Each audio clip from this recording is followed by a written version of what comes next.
good? Good, brother. Good, man. Good. Hey, everyone. Big love and respect. Much Good to love see out everyone. there. Yes. Give thanks and praise. So here we go again with the wild weaves on the Slick Dance floor. Just to kind of, I want to do a little bit of housekeeping, and then I want to kind of tell people how we're out of sequence in the chronology of information.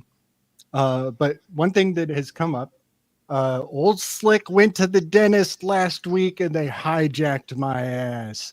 I was supposed to get the last procedure after almost a year of procedures, and they're like, oh, by the way, that's going to be another $1,000. Surprise, sucker. Whew, just That's rough. burnt my ass. You know my brother's a dentist, right? You should just go to Jersey City, man. I'll hook you up. Shit, I want to get a 3D printer and do my own shit, but Yeah. But I have put in place a little fundraising donation opportunity on slickdissident.com. So anybody who wants to keep my pearly whites shining and smiling, please reach out to the slickdissident.com channel and let me have what you can spare, because I'm going to need it. I didn't let it kink my style, though, because I also had some automotive repairs lined up that week. So I went and blew all my load on putting new tires on the G Ride. So, and also, if you guys want, you just go down to the details of the show. I think I have my PayPal, my Peter Tingle, and my Cash App is also down there. So yeah, big love and respect. Let me see if I can. I'm not seeing anybody in the chat. Oh, there's PK's in the chat. We only got like PK. Oh, shoot. We got 7 people. I'm going to share this out PK, on my... look at PK's on in the too. chat. Yeah, PK's Yeah, buddy. And the other thing I want to remember to just mention before we go too far is that Chris and I were on Emily Moyer's show just a few days back, and we kind of picked up some of the receipts from an earlier live that Chris and I did. That live was called Freedom Seeds, or something, seeding freedom seeding, something like that. Yeah. And Emily had watched that episode, and she had taken a bunch of notes from some topics we talked about. And so we kind of cultivated those seeds over on Emily's channel. And so we furthered this conversation, but it's a time capsule. And so now we're about to talk on it a third time, but people haven't seen the in-between segment that we expanded out with Emily. That was I think we even expanded on stuff that we were talking about with PK in the previous live. Yes. So yes. Hopefully that gets released publicly, because then I don't know if it will or won't. Maybe half of it will. You know, she mixes it up, so who knows? Right. Yeah. So if anybody is wondering if where the missing information chain is, it will be released very soon. And when Emily puts it out, I'll put a link in my same. Yeah, in my online channel. I'm sure we can get something from her for like a month free. So if it is behind a paywall, people can watch it for free regardless. Way cool. Yeah, that was great. Emily blew my mind.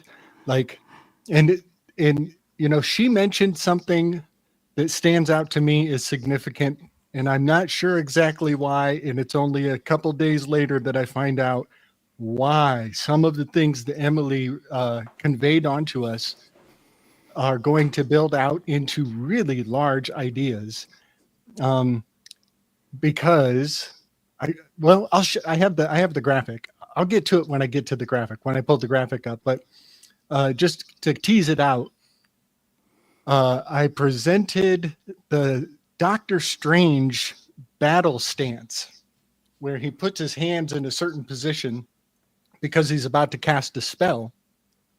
And when I showed that hand shape to Emily, she said that this is the exact style of Novak Djokovic's serve. She said, actually, that is Novak Djokovic's hand. She thought it was like his actual hand. She thinks it's actually his hand.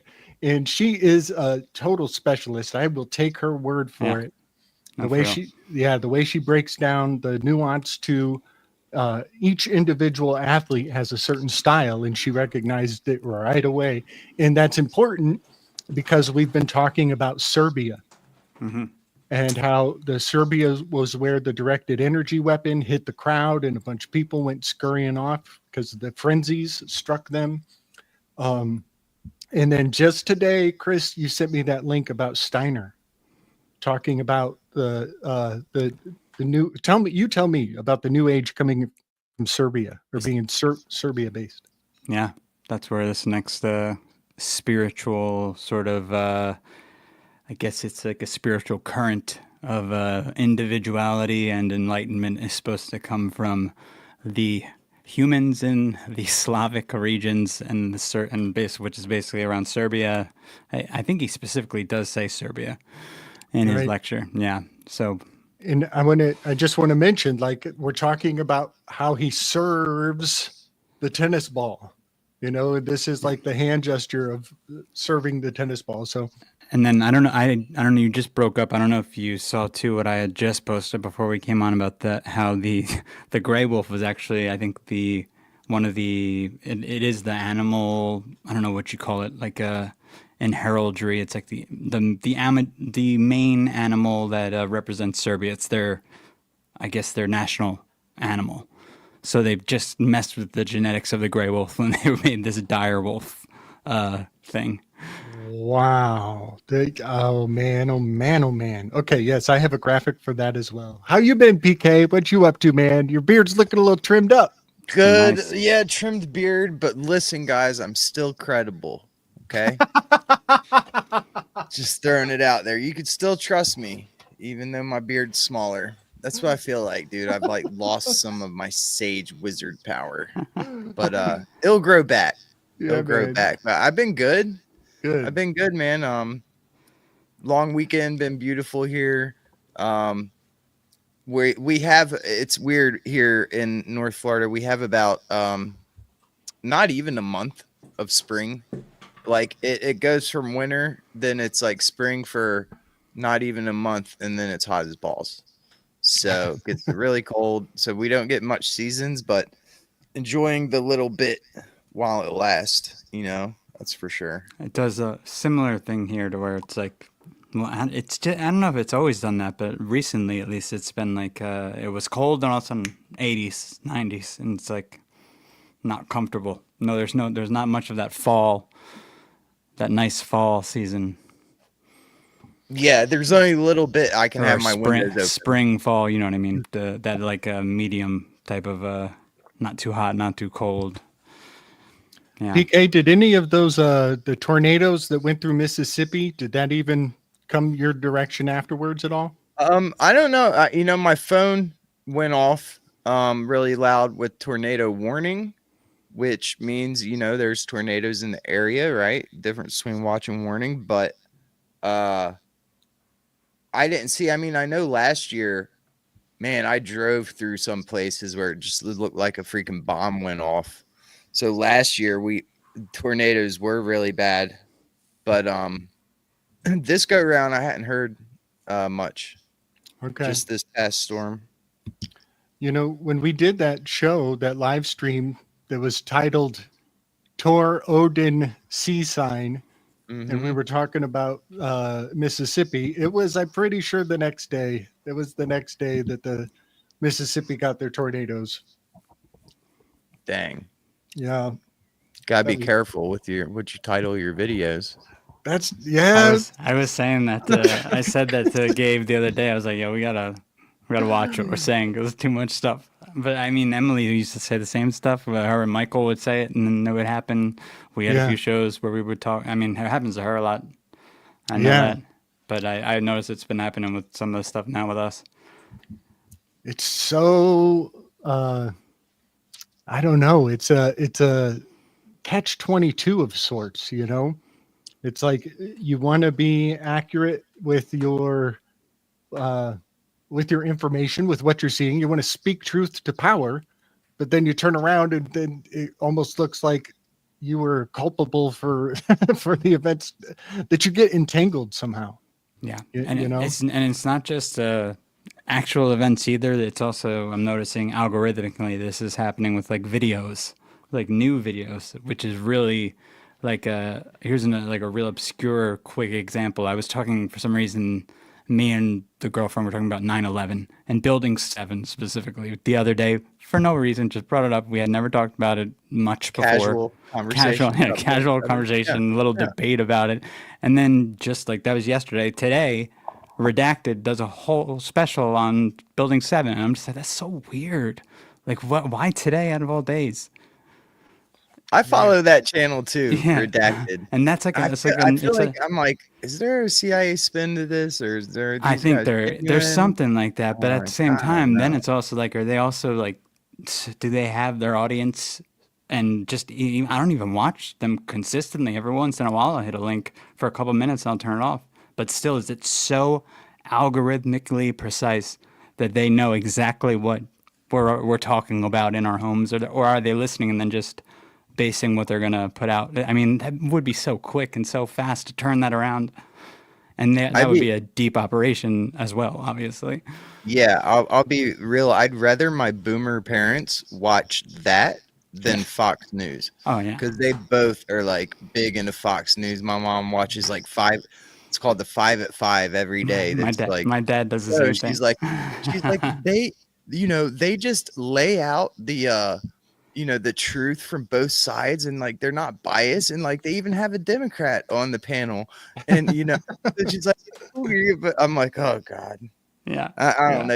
You can't really talk. I'm like, no, mom, Yeah. yeah. Yeah. that's not what's happening. But I gave up yeah, with yeah, I my think it's pretty hopeless yeah. there. You know, I think one of my favorite metaphors. It describes so many things. It's really potent in regards to describing how finance works. How, like, you could say the cat that ate the mouse that ate the spider that ate the fly is one way to say how finance works. But I love to point at the squid feeding cycle. And the squid feeding cycle is fascinating. And I think it applies to what we're saying, how, we're like the little squids. And the baby squids, they reside on the higher surface of the waters, the shallower. They're up at the top of the water, and they actually get all the plankton. They're taking in the sunlight, and so they do all the leg work to extract the chloroform and take it into the feeding cycle. But then when it gets cold seasonally, they naturally start to sink down into the lower waters where the medium-sized squids are waiting. And they've been waiting all year for the waters to do this shift, because then their younger cousins come down to their level and they eat the small squids. And that would be like Redacted, right? But the thing is, we all know that those medium-sized squids, they also have a cycle where they go down even deeper, and that's where the granddaddies are. And the granddaddies eat the medium-sized squid, and the granddaddies never have to go up to the surface. They never even get the chloroform because it's being brought to them by their own spawn, we'll say. And I think that's that metaphor kind of overlays onto, are we doing this because the big fish are responding to our behavior, Yeah. And I think it's like a mixture, like just like everything is probably going to be sin. It's a mixture of both. It's an augmented sort of reality in which some of it's actual synchronicity, some of it's uh, manipulated synchronicity, and then you have this weird little AI sort of synchronicity that's totally artificial. So Yeah, buddy. Yeah, man. So is Lee Camp? Is that the guy on Redacted? Am I thinking of the right? it's a couple that look like brother and sister. What the hell are their names? Couple, yeah, I have no clue what their names are. Okay. Probably not Lee But Camp then. It's not comedic. No. Okay. no, it's like Fox News kind of, but Yeah, on the internet. he I used feel to like, he and they used and to they work. do more conspiracies, and Yeah. it's a little less professional than the mainstream media news outlets, so it has that feel to it. But Clayton Morris. Clayton Morris is the guy. He used to work, I think, at CNN or Fox or both of them. Okay. Yeah, that's the dude's name. So the Morris family, I guess. to keep it in the family. Uh-huh. Yeah. So to kind of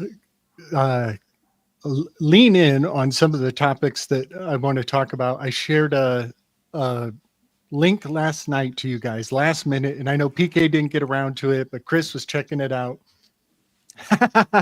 And it was the most recent of Sam Tripoli's episodes on the tinfoil hat. And I get so many things that I get information from. I still don't recommend them. You know what I mean? Like, but this episode, I think, is a good example of the conspiracy casserole that we can look forward to having served up and circulated. It's kind of hot off the press. You know what I mean?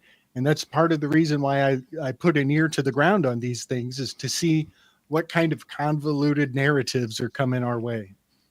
And that episode with old Sam and the boys was terrifying. It was terrifying, I have to say. And if it's even 50% correct, then it's well worth having a clue of how they're going to build out that. What's a quick rundown? What was it about? Yeah, I was going to say, do you want to summarize it for everyone, like the major points? Yes, I will. I will try to, because it is considerably vast. Apparently, the fellow who was the principal programmer of a particular computer app that was used during the lockdowns to do body counts on how many people here, there, and everywhere have been who have suffered from the plague that we were being told was running rampant. He was just watching the news one night, and he sees the program that he made. He sees his own program on the news, and they're telling people this is how we're going to keep track of all the body counts. And he's like, that's my baby. I made that program. And so he describes it as like seeing your first car out on the road and recognizing your own car after 20 or 30 years later, you know? And so he felt targeted because it is his creation. So he started looking into how they're doing the body count stuff, and it took him to all kinds of places, just all kinds of places. And if I could summarize it, which it is very hard to do, I just recommend people go and watch it, because there's so much I'm going to miss out in just trying to make a synopsis out of it. He says that Obama actually did some bio warfare with China and took out their pigs and their chickens well before lockdowns, and that was running amok. It had gotten out of hand and was infecting other places around the world, and it was becoming a real problem that people were having to put down their own food supply because of this bioterrorism that was initiated under the Kenyan. And then when Trump comes into position, he inherits that problem. And in the first day, they say, listen, we got this, we got a certain little contagion going around we're going to have to take care of. And so they call in Fauci, and Fauci's like, you know what? It turns out I have an outbreak that just happened in Wisconsin, and it's a human respiratory, man-made, out of a lab that comes from Wisconsin. Why don't we take your pig and your livestock problem, and let's overshadow it with this respiratory thing that just came out of Wisconsin? And they're like, that's a great idea. And so the Wisconsin respiratory problem was the patsy, in that they were using what everybody is calling, the CV chapter verse 19. They used that as a cover, as a smokescreen. And the real problem has been more of a bird flu oriented. Was it Wisconsin or New York, he was saying?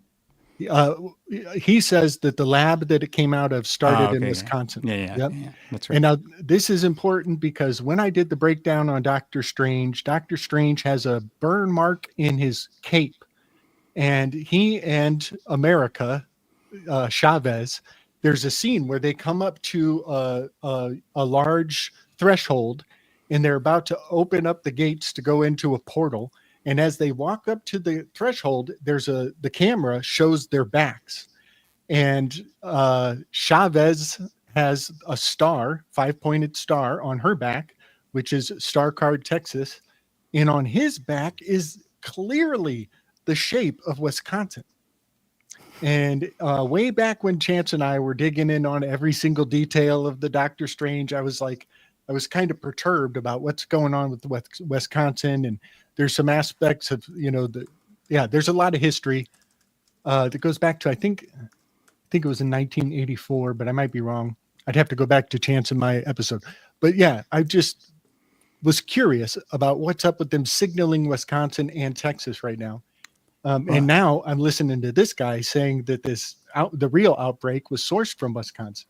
And then even yesterday, I mean, with the talk with Emily, also Texas came up, and so we kind of brought up the 6/11 sort of thing, which that goes up to the Great Lakes. And then I was saying, I think that whole area near the Great Lakes is actually maybe more so the new Egypt and it was probably the old one as well, but Yeah. then Texas is going to be, just because of how mirrored it is compared to Egypt, compared to even Switzerland, and CERN have its mirror there with the particle accelerator that goes from Chicago into Wisconsin, and they have the two labs there. So Right. Yeah. And so then one more thing to try to summarize the show from Sam Tripoli. Another thing comes on the radar all at the same time. It turns out there was a bombardment of near-Earth objects all at once, just before the lockdowns, and it happened. And we had one meteor actually come down and collide in. I think it was in Nicaragua. No, Nigeria. It was in Nigeria. They had one meteor come and crash. That was wild. That was a wild story. However, whether it was an actual meteor or man-made, because it is weird that people witnessed it, and he's acting like it was so destructive, but people were so close to it to witness it and describe it so accurately. Yes, totally. And it also the crater was huge too. You would think that would do a lot of damage, like that no one would be able to survive that within miles. Yeah. And, it totally echoes out of the Wakanda narrative. The Wakandans, they have the vibranium because it came down from the sky and made them rich. And now they're living off the grid in a camouflaged Shangri-La of African pride. So, yeah, in a strange way, a lot of what this guy's talking about, I'm just looking at all of the mythology of cinema. And I'm like, this stuff, I constantly see contrivance. I see it as manipulated and man-made. And that's kind of something I think I'm driven to, is to constantly be casting doubt on people's tendency to believe these things. Yeah. So what do you get out of that? And what do you, because to me, it sounds like, a quick cover of like, oh, it wasn't from that lab, it's this other lab, and it's still like the virology contagion theory, Yes. And then, I lean toward I lean toward the like 5G poisoning, thing, like that paper I that sent they were over like the other day, the turning biosensor dials thing. at certain cities, and that would create the outbreaks. Yeah, I lean toward like that, but like, I don't know, of course. Yeah. So what do you get out of this, Gabe? And do you like, how does that sit with you? Are you do you believe that they can create something in a lab and then spread, and it works like that as far as like a contagion goes? And can I add something real fast to that question too? Because I don't know if I watched the whole thing. I watched a lot of it, but I was going through it quickly. Mm-hmm. I thought there was a portion of it where he was trying to say it was also the meteor threat, or the asteroid threat, was actually another thing they were trying to cover up. And like, I didn't know if he was doing one of the stories where the iron from the meteor that was covering the Earth was part of the reason people were having issues and getting sick or not. I That didn't is get that wild far. that they'd even throw that in there. Yeah. That's even part of the story. That's Yeah. wild. Right. Well, the timing of it is kind of fascinating.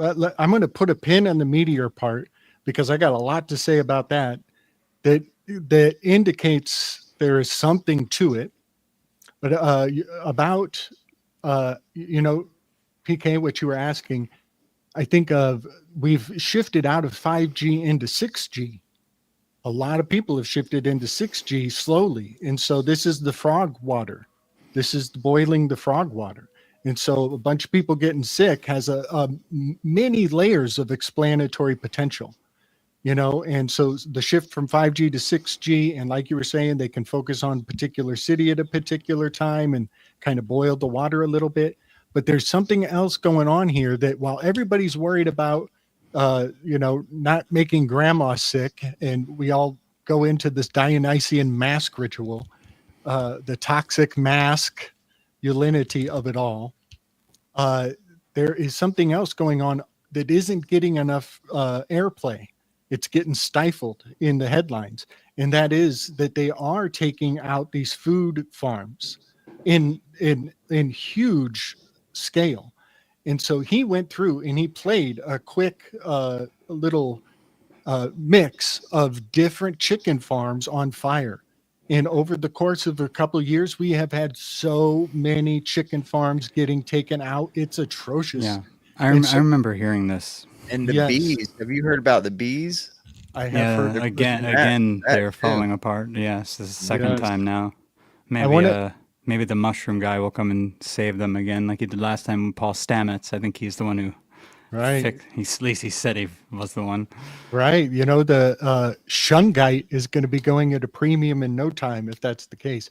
But I want to mention the beehive cluster is in Cancer, and Mars is in Cancer, and so the hazard of the bees is astronomically pretty dialed in. That Mars is buzzing through the beehive cluster, the beehive nebula of Cancer right now.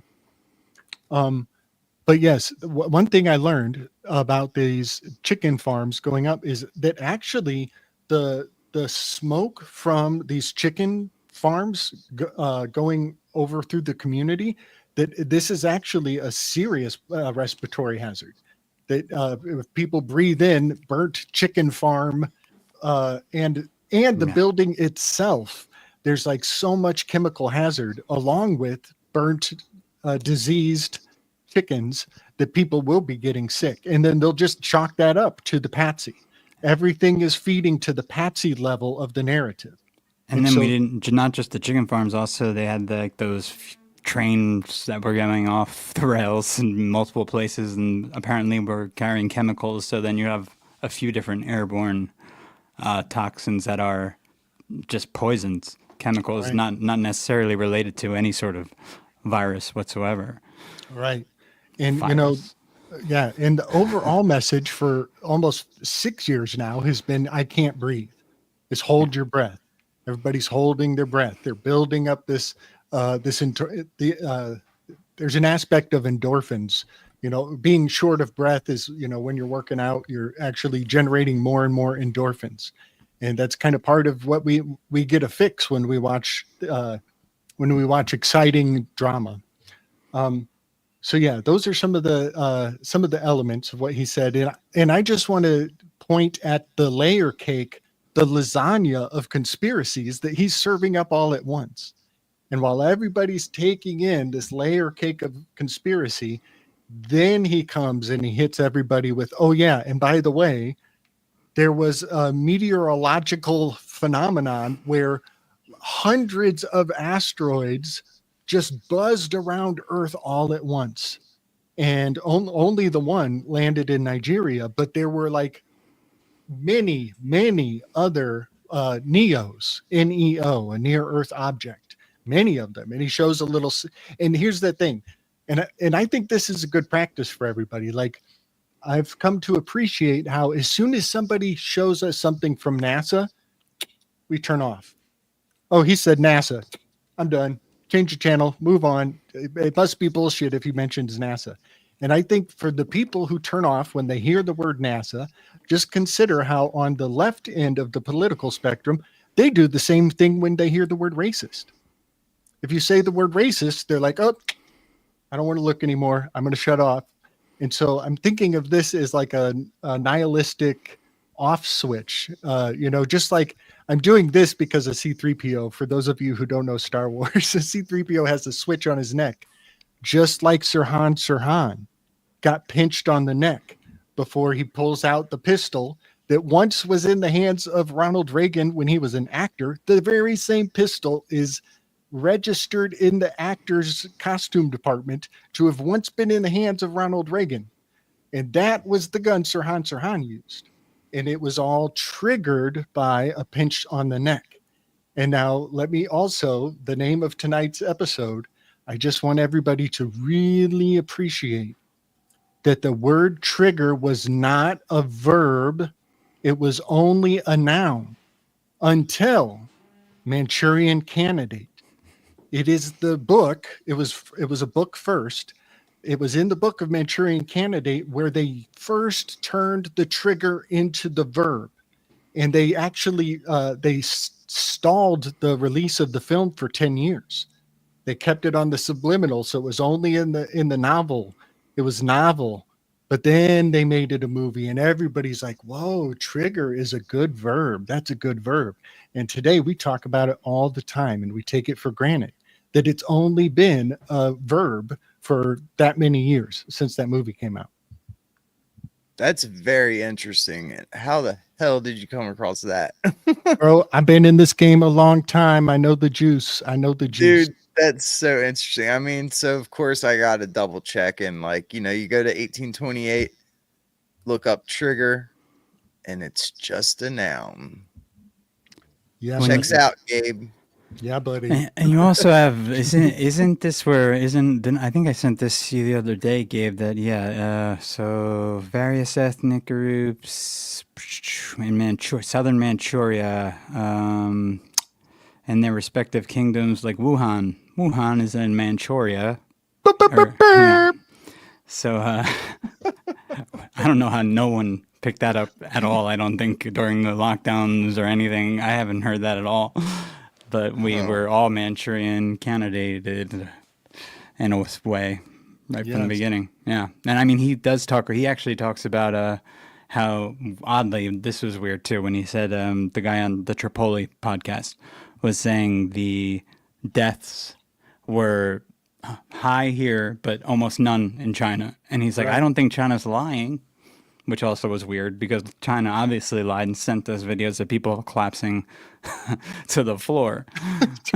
So what? It was just a whole twist of nonsense that he was spitting in at that part. Yes, there was more that I disagreed with than I agreed with, but I still, it's a morbid curiosity to be like, what is the recipe that's coming forward here? Yeah. And I mean, I agree that there was something up, obviously really weird with the numbers. I don't even think there was a V, but that's a whole different story, at least not in the way we think of it. But then it gets twisted to when the reasoning he goes into is, there's something, but it's just being overblown. It's not as bad as, it's not a pandemic. It's not a pandemic. That's basically what he's saying, but it's still there, and it's also covering up various other things like the extinction level event coming from the sky, which, I mean, now that I could see that also being a thing because there was a lot of weird stuff going on politically and things that you wouldn't think needed to be done to force people to do things. It could have been done. It could have been like really slow rolled and people would have just did it without thinking. But since it was forced, people started like pushing back and not listening to what they were told to do. And plans seem to have fallen apart. People seem to have lost some of their jobs over this. But that would make sense if they were trying to prepare for something else that was coming.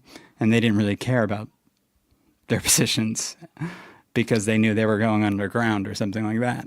Right. Yeah. And remember, there was the two ships, one on the East Coast, one on the West Coast. And and they, a lot of the camps that they had brought forward were for a specific type of injury, like, blunt force injury, not for biohazard. They were expecting like, some sort of kinetic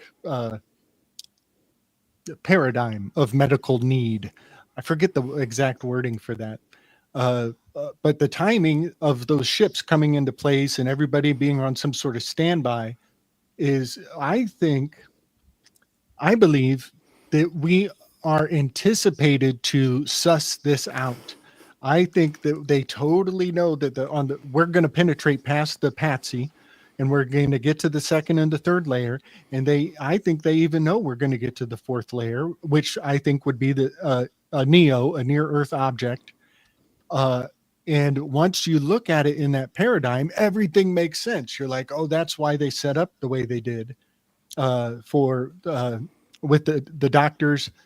Man, if anybody else can remember the actual wording of like, it's like some sort of particular trauma, like blunt force trauma response, something like that. But once you get to that level, then the context of everything that was bullshit actually makes sense. But it's going to take years for people to scratch their head and think to that depth. Yeah, I mean, and then I don't know about either of you guys, but then I started even getting skeptical of the whole NEO type of coming from the sky disaster, because I'm like, well, does that even occur as often as they think or ever?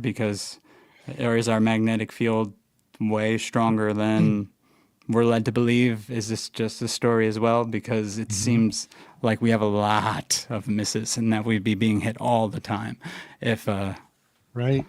I mean, I don't know. And so with like satellites and the ISS and, Yeah. like even a little pebble going into that bitch would completely destroy it. Right. Well, they did have a hole allegedly. They just duct tape. They just duct taped the hole. Yeah, but I want to point at the word influence, and I can't believe what a linchpin term this word is. It has an archaic use. The word influence comes from a time, kind of back in the time of Orlok from Nosferatu.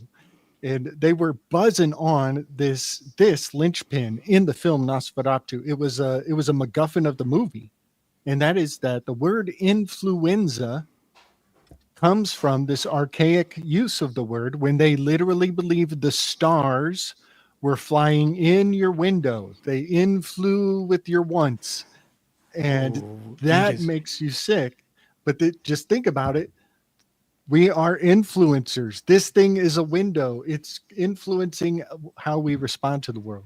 You just totally mean. I haven't thought of this before when I've heard this, because I've heard you say that before, and I've heard the story of the influenza and why it was named this before. But now I'm realizing, oh wait, what else have we been told has come and goes through windows? And I'm quite sure that this has happened. And that's like the St. Elmo's fire or orbs of plasma.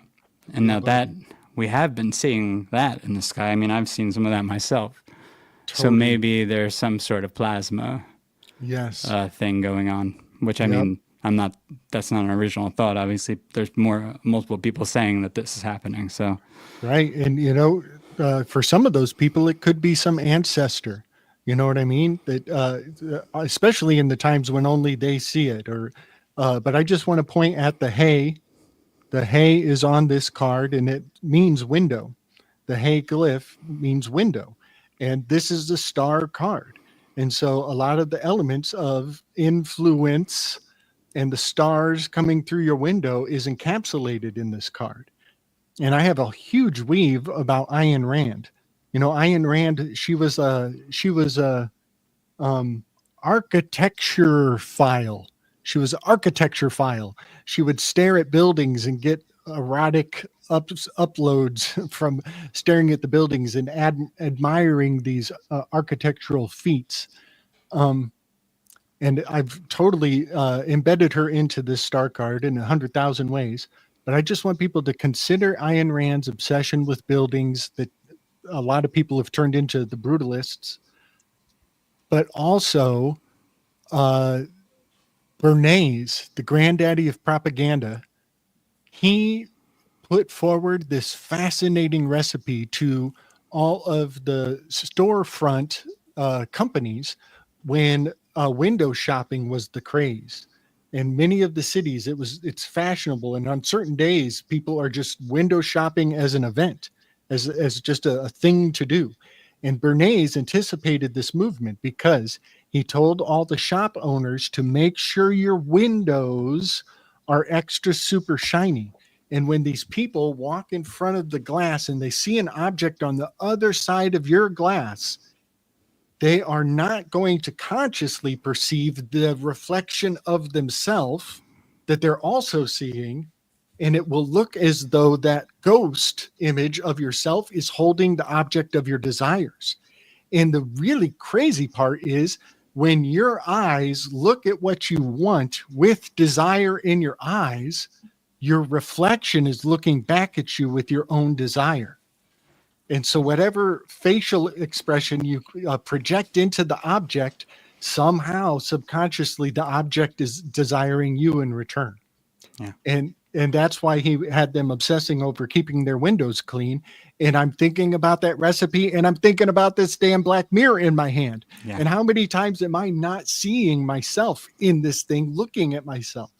Which is like Ken Wheeler, I know I've said this before on here, but how Ken Wheeler says the phone, the black mirror is like a conductor. It's like an energy conductor, a superconductor. Basically, you're staring through it, and it's stealing part of your essence every time you do so. Yes. And, some more, if anybody wants to kind of pick up what I'm laying down about the windows and Bernays and this capturing of the reflection of your desire from your eyes, you guys can look into Eros Unchained.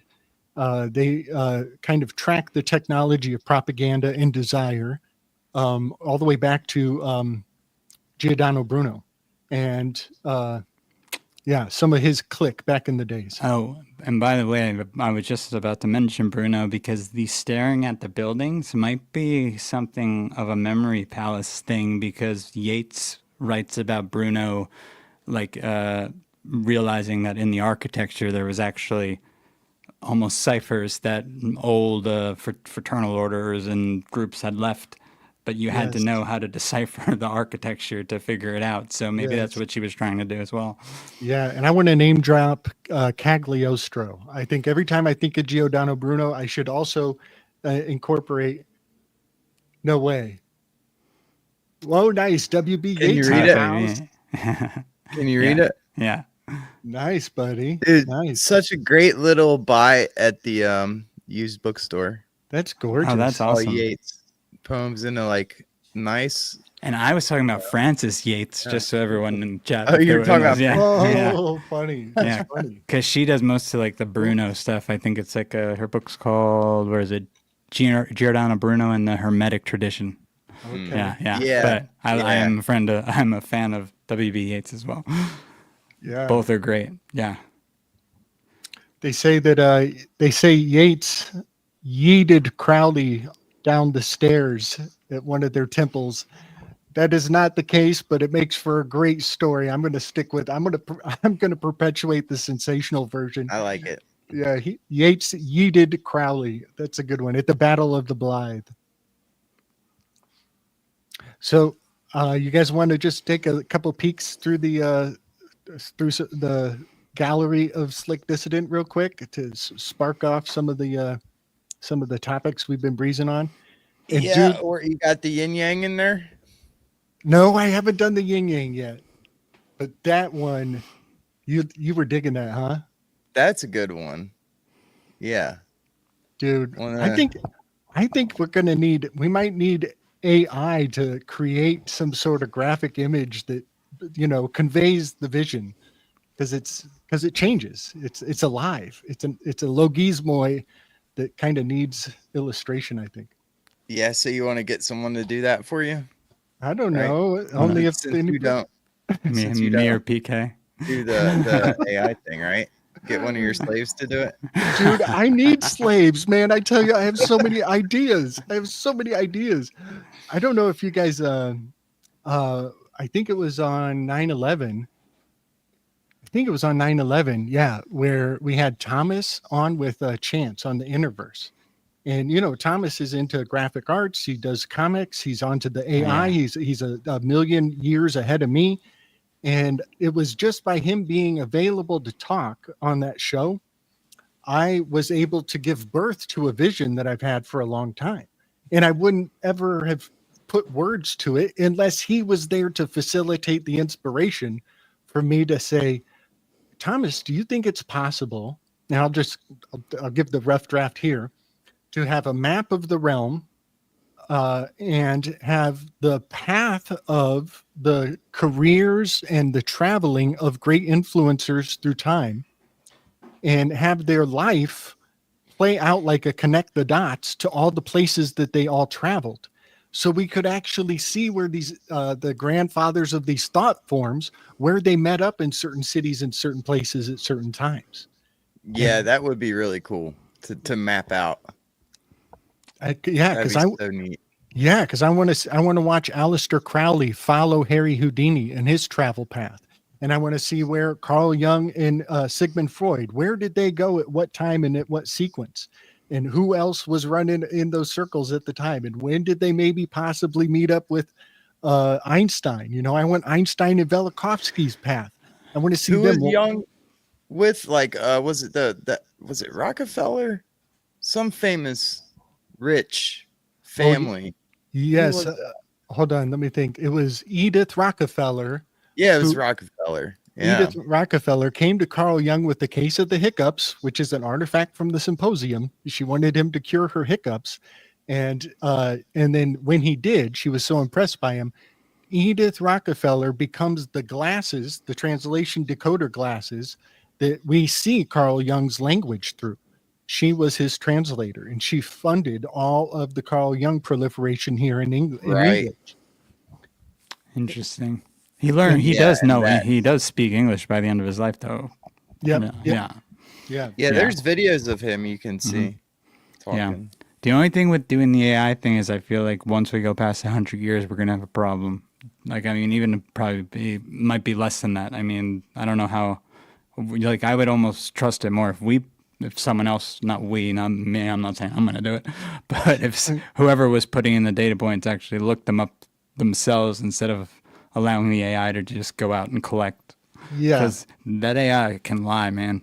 It lies like crazy. It lies so wonderfully that it even has people convinced to call it a hallucination.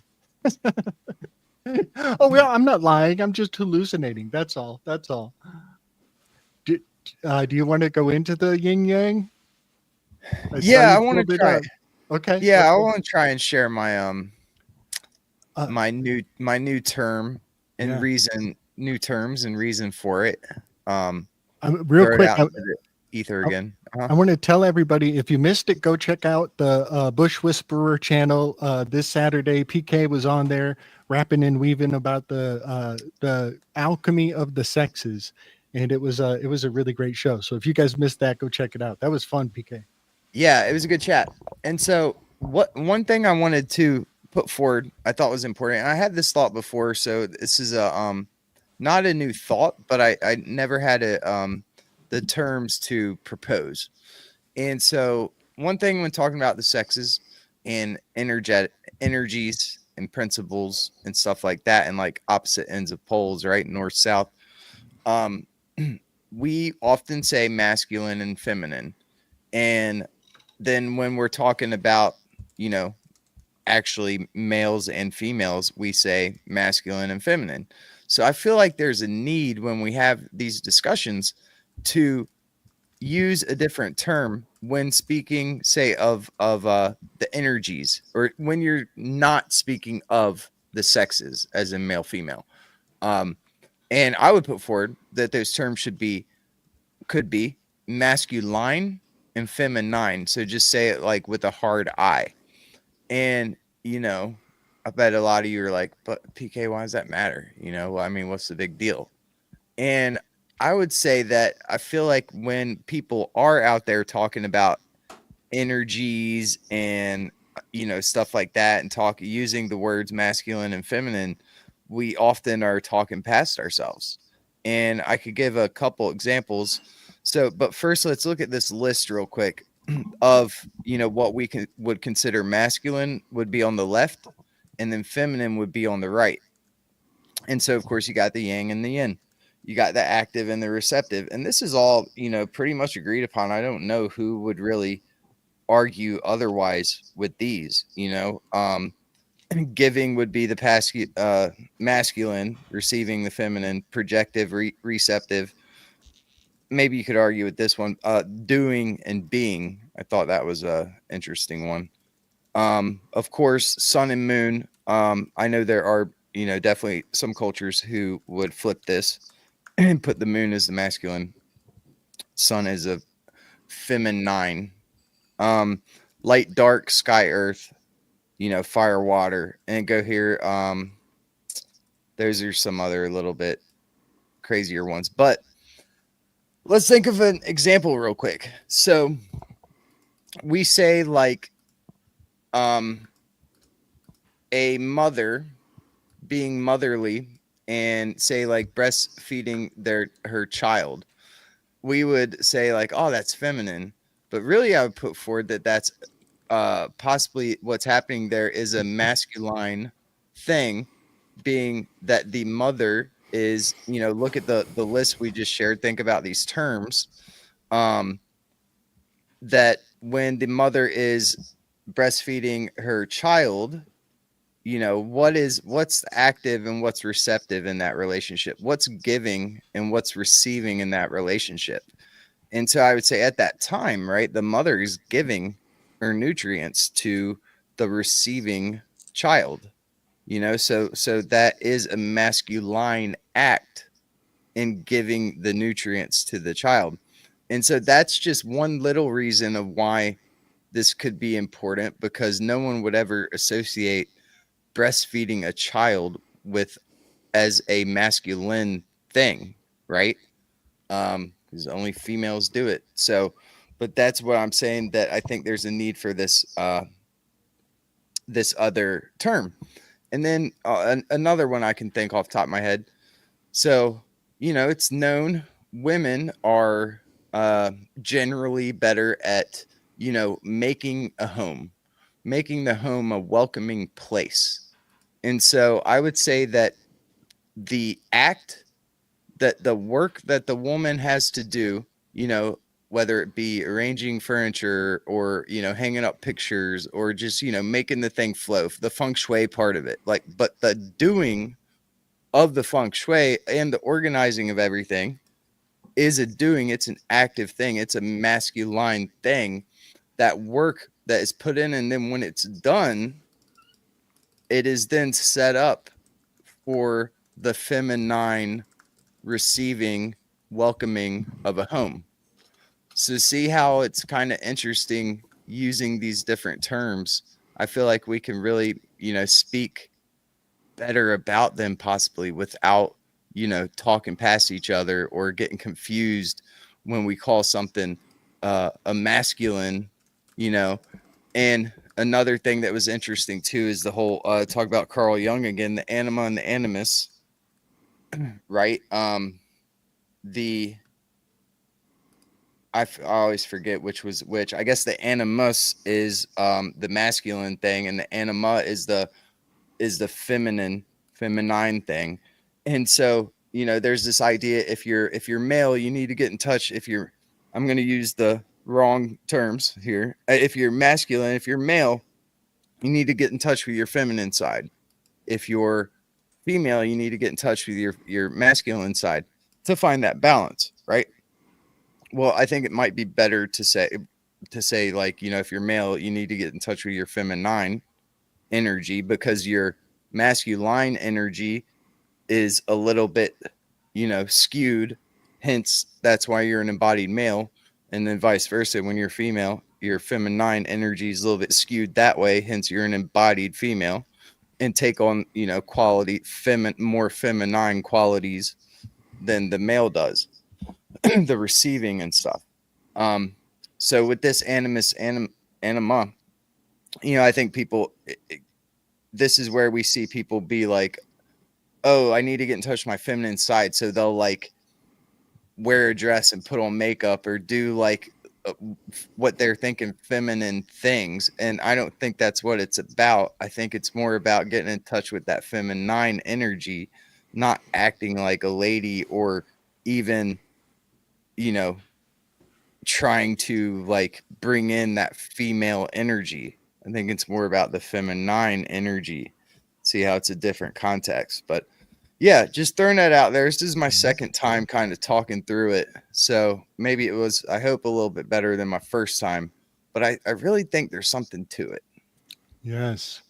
You know, one thing I've come to learn later in life is that what really lights my fire is a woman who knows what she wants from a man, and vice versa. You know, I'm quite sure that a man who knows what he wants from a woman is, you know, a very it's a key turn on, you know, because they have direction, uh, they can commit to a goal. And that is to say that, you know, they have they have a healthy ideal. I think that's what I'm saying. They have a healthy ideal. And if it's a healthy ideal, that's what I want to fulfill.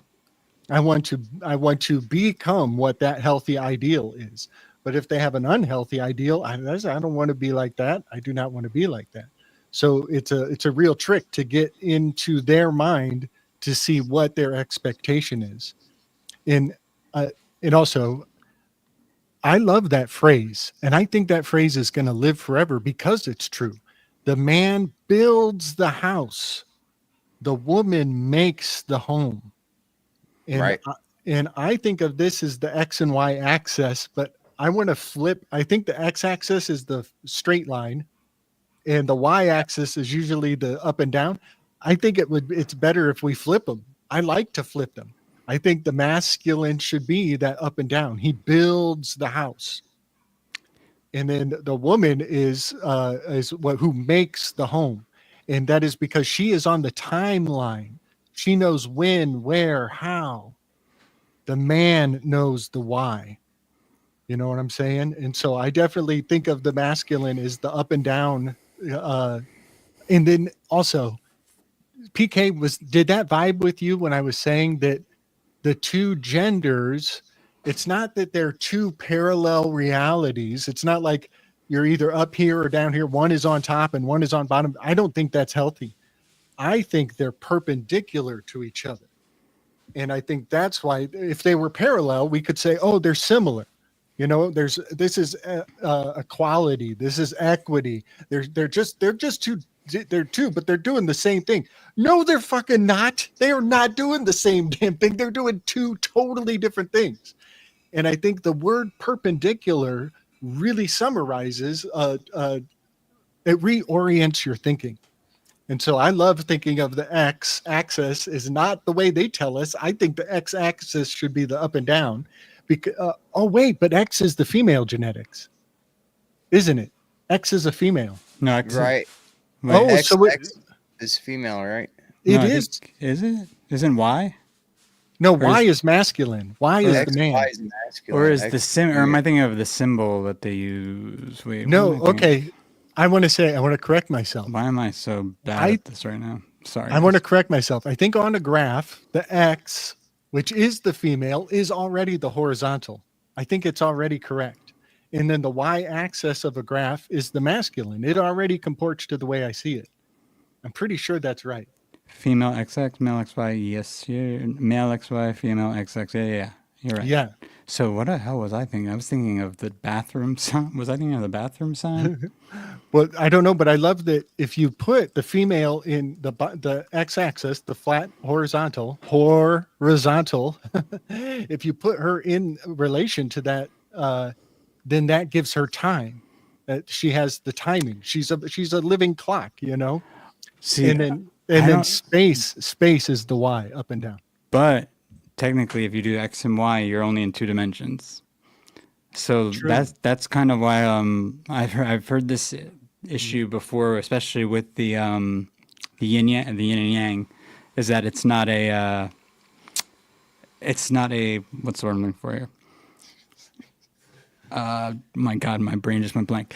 It's not a triplet. It's not a what's the word? Trinity. It's not a trinity. And Okay. you want a system that's basically of three. And Yeah. this is why the Christian system becomes, I guess, so effective in its ability to control people because it can easily be distorted, but it maps on in, I guess, three separate ways. And that middle path, though, if you do it correctly, like that's kind of where the balance lies. So you're not necessarily leaning on one or the other all the time. Yeah. Yeah. And I think maybe a way to put this into the yin yang is what Bruce Lee used to do. And he used to make sure to put arrows around the outside of it to make sure it's always in movement. This way they're always shifting and changing Yeah. places. Yeah. Yeah. That is very cool. I've actually seen 3D imaging of a yin yang where they've taken it so it's not like this. They've actually turned one of the shapes, the yin, on an axis, so it has 3D, and then they make it move, and it's jumping through each other's hoops. Oh, that's cool. They're jumping through the seed of one another. The way that this graphic was done. Oh, that's cool. That's Yeah. like a, oh, what shape is that? There's like that the jar that does that. One of those like looping jars that then it has like the tube that goes through the actual jar where you put the water in. I can't remember what it's called. Okay. Like a Klein bottle. Yeah. The That's it, Klein right? bottle that just Yeah. came up on number file. That's interesting. I didn't watch that video. Now I need to. So after listening to PK's show over on the Bush Whisperer channel, I was kind of buzzing in his ear in the Telegram group, telling him that I think that the yin yang symbol could benefit from a certain a reanimation. It's just, it's just a stagnant symbol. It doesn't change. It's always just, a 6 and a 9 getting each other off. And the 6 has a white seed and the 9 has a black seed. And I was thinking that there's a lot of nuance that could be added to those dynamics, And so I told PK that I think that the yang, the masculine, should actually have a red interior. And part of this kind of plays into the idea that that men are born with a fatal flaw. The church would want you to say that everybody is flawed. We're born flawed. Well, guess what? The fucking church gave you that flaw when they sliced your dick. And we're not even going to talk about placenta. We're just going to talk about the first layer of what's problematic. And so the male comes in through the uniform genital mutilation process, that because they do it to everybody, it's not abuse. And so they do have a flaw. And many female souls that I've encountered are very driven to healing. They are natural healers, and they totally want to mend whatever is ailing the masculine. And I was thinking that in the beginning of the relationship, it should look like this. It should have the red seed of where improvement can be garnered in the masculine field. And when they do the deed, and when the relationship matures, when the union is healthy, she takes on the red, and he then becomes, I don't know, we're thinking he actually becomes another yin yang. I think he becomes another yin yang, because now she has his dreams, his wishes, his genetic improvement in the realm. She's taken it in, and then she's going to make a baby. And when the baby comes out, she also becomes another yin yang. And then we have a child. We have a new pole star in the world. Part of me immediately wants to put like a blue in the other spot, but you could do so many things. I'm sure that it will make sense. I dig it. Man, my cap shot off. I have no idea where my cap went. That was funny. Yeah, so that was my idea, that the yin yang could be more dynamic and less stagnant, and we shouldn't presume to understand it the first time we look at it. because it actually has a lifespan and a process where there's some give and take going on that leads to another child in the world. Yep, I like that, and you left out one I felt crucial part that yeah. you mentioned earlier about how think about reproduction. The male gives his blood semen, right? Semen's made from the blood, but it's white, so he gives it to her, and then she creates with her blood the new yin yang. Right. So that's cool there, seeing that the white to red contrast happening in creation. Yeah, maybe one of these days we'll make a graphic to convey all of it. You know what I mean? That would be really fun. A boy meets girl yin yang procedure. So, all right, I'm going to do a little screen share, and we're kind of jump back maybe to the Sam Tripoli topic here, because you know me, I'm constantly making graphics like through my week, and I'm like, ooh, I can't wait to share this with the peeps. I can't wait to share it with the peeps. So, let's see, little tunnel vision, and we're in the Slick Dissident Gallery. Here we go. So this one here, this is a screen cap that I've collaged into a great many concepts all at once. This is from the Sam Tripoli most recent episode where he was showing these, CGI, completely artistic images of near Earth objects buzzing around the Earth all of a sudden, all at once. And just keep in mind that the word trigger was only a verb ever since Manchurian Candidate. And they definitely want the masses to associate, they want us to externalize our sense of urgency into the hands of the people who have control over perceiving this realm of information. You know what I'm saying? And so this is a graphic of all these neos buzzing the Earth. And so what I did is I went in to I think it's Wiki, definition of the word entrainment. And now keep in mind, everybody, influence comes from a time when they believed that the stars would fly into your windows and make you sick. And I think they're still unpacking that recipe today. We're not as far away from that archaic use of the term as we think. This is from the definition of entrainment. It says here, Joseph Jordania totally makes me think. You're thinking it too. I don't even have to say it. I don't even have to say it. I don't have to say a thing.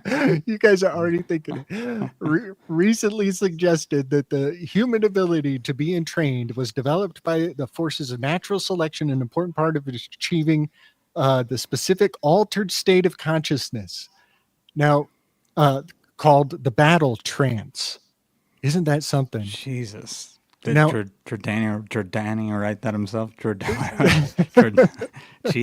like everything he talks about. Right. And so also I'm picking up on Enneagram words everywhere, y'all. Like right here, achieving this state, that's a number 3, in which humans lose their individuality. That's a number 4. And it was the number 3 in the symposium that told the number 4 how to overcome his hiccups. And so it's so fascinating that even the more mundane terms of the Enneagram are kind of popping out patterns that go all the way back to the symposium, to my eyes. So yeah, achieving this state in which humans lose their individuality, do not feel fear and pain, are united in a shared collective identity and act in the best interests of the group was crucial for the physical survival of our ancestors against the big African predators. What the fuck? What the fuck? This is racist shit right there. After humanoids descended from the safer trees to the dangerous ground to become terrestrial. But then right down here, I just wanted to point out, this is all from entrainment. This is all under entrainment.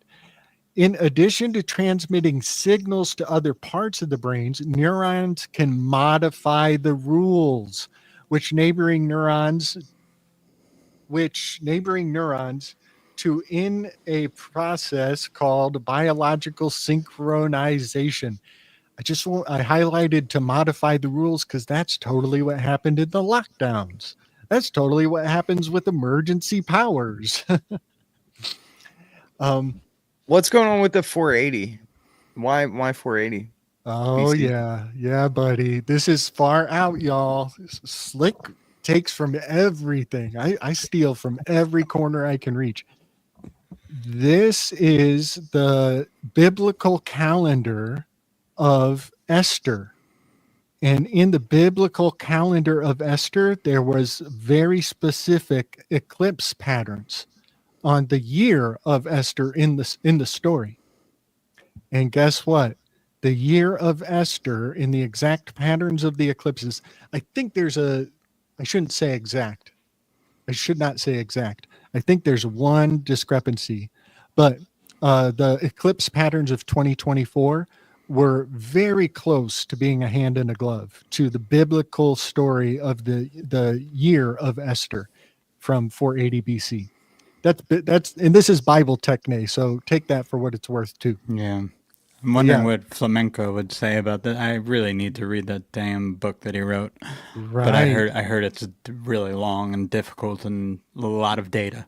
Yes, Yeah. but you're so spot on to say that because flamenco has that pattern recognition, and I'm inclined to say that they have these old histories of events when the stars were fitting into the patterns of the current cycles. And so they just echo similar events because it buzzes on the chain of causality that a lot of people call our DNA. Yeah. Yeah. And then I cropped in do you guys recognize this ship? Anybody? I bet the chat is going crazy. I know Zeralath recognizes this ship. Let me see if Zeralath. You say it a lot. I forget what it is. You're thinking it. It's in there. I can hear it. I can hear it in your voice. Yeah, was it Falcon something? The Firefly. Oh no. Firefly was a series, a sci-fi series. Yeah, good old Whedon. Who I met once in the most random way. That's right. You told me you met Joss Whedon. Yeah. Picked up this girl for a date whose house I was at and acted like I was like her dad or something. The way he was 50 years old, 60 years old. It was so weird. Totally. He was dating a young girl and acting like you were her dad and he was the youngin'. He was being polite, but I mean, I know he's had problems with accusations and whatnot since that time. So big time. Yeah. So this is the Firefly ship from the film, and a lot of things. Okay, but I need to say this. I actually can't find these receipts anymore. It seems to have been scrubbed, or either that or I'm too lazy to stay on the track. But when I used to look up the definition of entrainment on multiple sites, it would offer up very forthright, like in the very beginning of the articles, it would say that the most classic example of entrainment is exemplified when fireflies start to come out at the dusk of at the twilight hours. And over time, you'll actually notice that the more fireflies there are, the more they start to syncopate and light up simultaneously with each other. And so fireflies, I think of as the quintessential totem to express what entrainment is. And that's just fascinating because the same thing happens in the sky. As the twilight hours, as that purple time period is coming on, at the very beginning of it, there's only one light up there. There's the first star is your evening star. It's generally Mercury or Venus, all by themselves, just like Pan, all by himself, sitting on a rock alone in a field. and he's going to start the chorus. He's going to bring forth the song that calls forth all of the biodiversity of the wilderness and announce that it's time to party, y'all. Let's get this thing popping. And that is the evening star. And slowly but surely, all of the other stars start to appear in the heavens until there's only stars and maybe the moon. So, yeah, I just wanted to kind of correlate all of these things to the examples of what entrainment is. And it's so crazy that there's a word battle trance. Yeah, I got a couple questions real quick for the astrologers out there talking about eclipses. Why? Why? Okay, you would think eclipses happen at the lunar nodes, right? But when you look at the astro charts, the lunar nodes, you could take either the mean node or the true node, which are your two options on these astro charts. They are off by like 3, 4, 5 degrees from where the eclipse happens.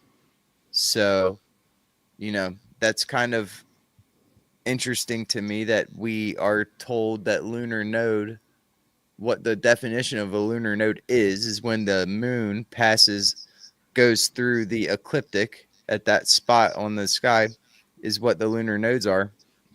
But yet it doesn't conjunct when there's an eclipse on these charts. And that's with the true and the mean. I could understand because the mean is just a calculated average, going back in time. So I could get how the mean would be off. But what's up with that, astrologers? I did a couple of things showing. Well, I did 2 eclipses, one on the April 8th and then one back in the 80s, and just compared the chart and stellarium and the time, and even changed from topocentric to geocentric, which you could think might change it as well. But something's funny with that. People put a lot of credence into into the nodes, yet you would think that's where the eclipses happen, and it's not. It's degrees off. So something funny is going on with that. Yeah, man. You know what it makes me think of? This is a fun analogy. I actually used to set my hay bale targets on a string so that they could swing side to side. And I would actually shoot at moving targets. And that is so fun. It is so fun. So yeah, that's what I think of, that there's some ebb and some flow, some give and some take, that it takes a lot of foresight to anticipate where it's going to be in a couple seconds,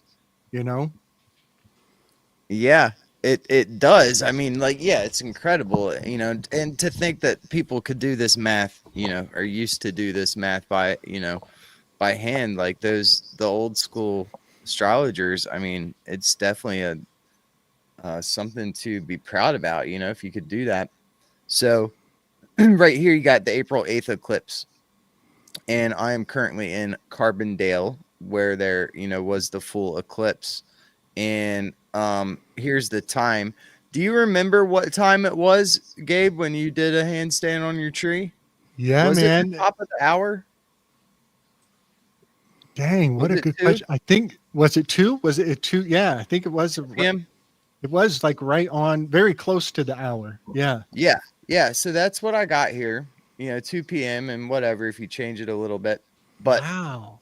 But so, and then when you go, and this is what I'm talking about now, when you go and look at the astrology chart, again, this is Carbondale, April 8th, at 3 minutes before 2. But like I said, it doesn't really matter, because look, here's your nodes. Here's the sun moon. You can see conjunct at 19 degrees. but the node's over here at 15. Now that's the mean node. Okay. Right. But Okay. but you would be like, oh well, the true node. Then it's because the eclipses happen on the true node. Nope. The true node is actually, in this case, right by the mean node. So the true node, and remember, the lunar node is defined as where the moon crosses the path, the ecliptic. Yeah. And get it? That is what makes a solar eclipse, is when the moon crosses into the ecliptic. But yet, these charts, it's 3 degrees off. You're at 15 on the node, and you're at 19 on the conjunct. And you can see this is 19. What happens when you go I to don't know if side? you can see this, but right here is 19 degrees on the ecliptic. That's 19 degrees Aries, which matches. What happens when you go to sidereal?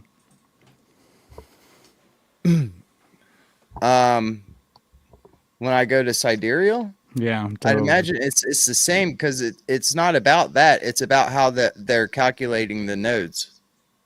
It doesn't matter. It might say the nodes are somewhere else, but it will still be off.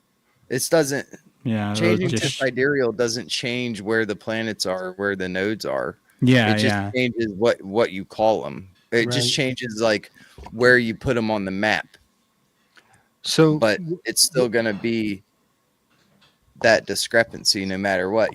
No matter if I use tropical or sidereal, look at the sun's 19 Aries, the Mercury's 24 Aries. So if I use sidereal, the sun and moon's still going to be 5 degrees away from Mercury. Yeah. You know what I'm saying? It Yeah. doesn't change that at all.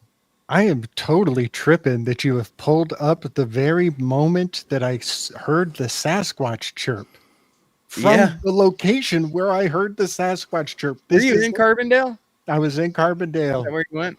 Yep. Man, that is so powerful to me. And so here's one more example. This is on an eclipse in May 30th, 1984. You could see here there was a full eclipse back then. You could see over here that is at 69 degrees on the ecliptic, which this little handy dandy thing I use here. If you could see that, I can't make it bigger, but 69 degrees on the ecliptic translates into 9 degrees Gemini. See how that calculates out? Okay. So Gemini is between 60 and 89. So that translates to 9 degrees. What I'm getting at is 9 degrees Gemini is where this eclipse is on this date.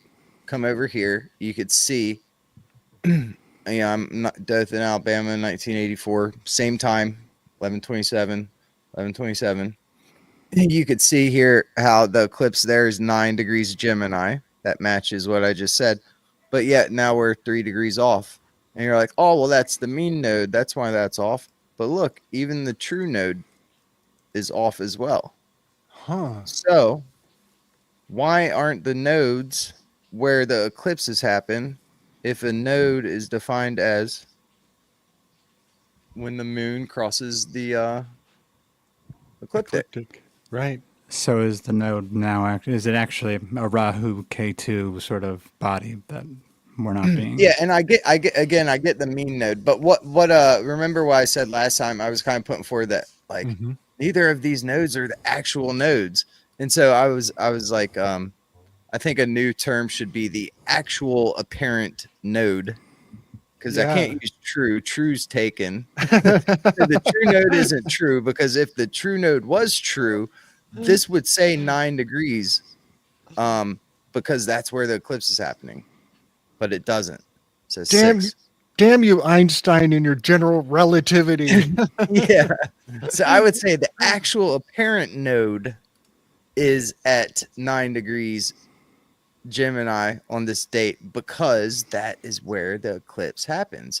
The actual apparent node on this date right here on the April 8th is at 19 degrees Aries, because that's where the eclipse happens. And yeah, and you're focusing on full or total eclipses, right? Both Total of those eclipses. totals. Now, if we go to partial eclipses, will we see a dilation or contraction between the nodes? More so, if it's a partial eclipse, will there be more deviation? I mean, yeah, well, that will take 2 seconds to look up if I had a date. I, When was partial solar eclipse? Yeah. And well, the thing is, though, there's a partial eclipse. It just depends on where you go, right? Because you have different angles. like down here in Florida, this wasn't a full eclipse for me. Okay. Yeah. You know, so it's not like it's not really going to change much. Let's just go here. So you expect it to be off on the partial. Is Carbondale Eastern time? Yep. Oh, wait. No, I don't think they are. I think they're central.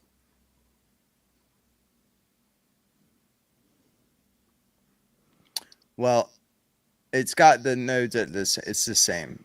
Okay.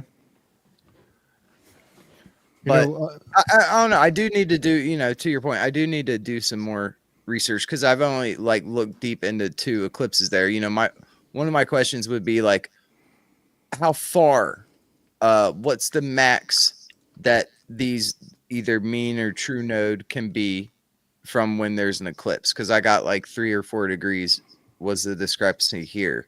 You know, so I'd be curious if maybe that sometimes it's like even 5 degrees off.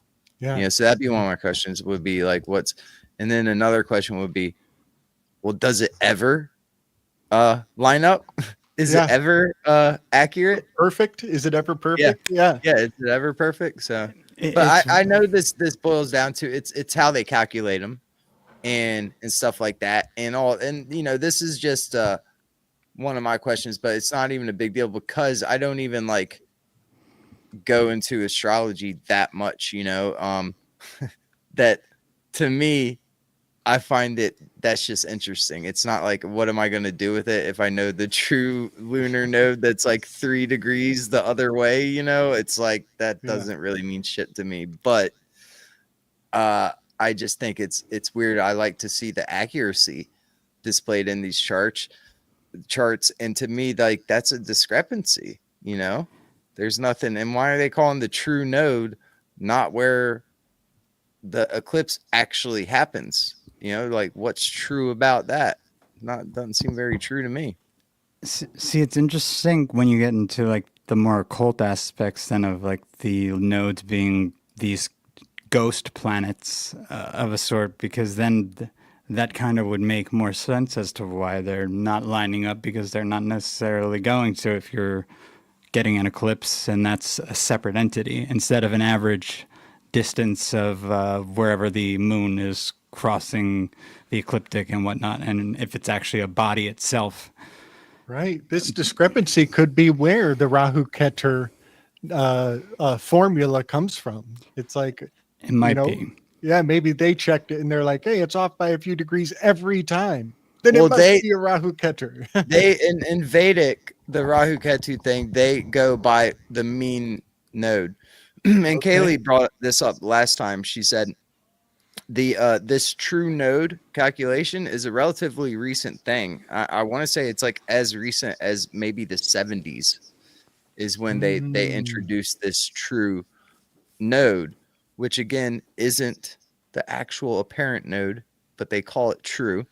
And so there's always been this discrepancy, because as far as my understanding, it's not about like where it actually is. It's about, you know, this like geometric, you know, how even the Greeks say it's like geometry is the precursor to learning astrology. But so it's about this like geometric relation, you know, as it relates. You know, you could think of like your charts like weights, you know. So these mean calculations work as you're looking at it as a geographical symbol and kind of like interpreting it that way. So that's what the Vedics always did. It wasn't ever meant to be spot on accurate because of how it's calculated.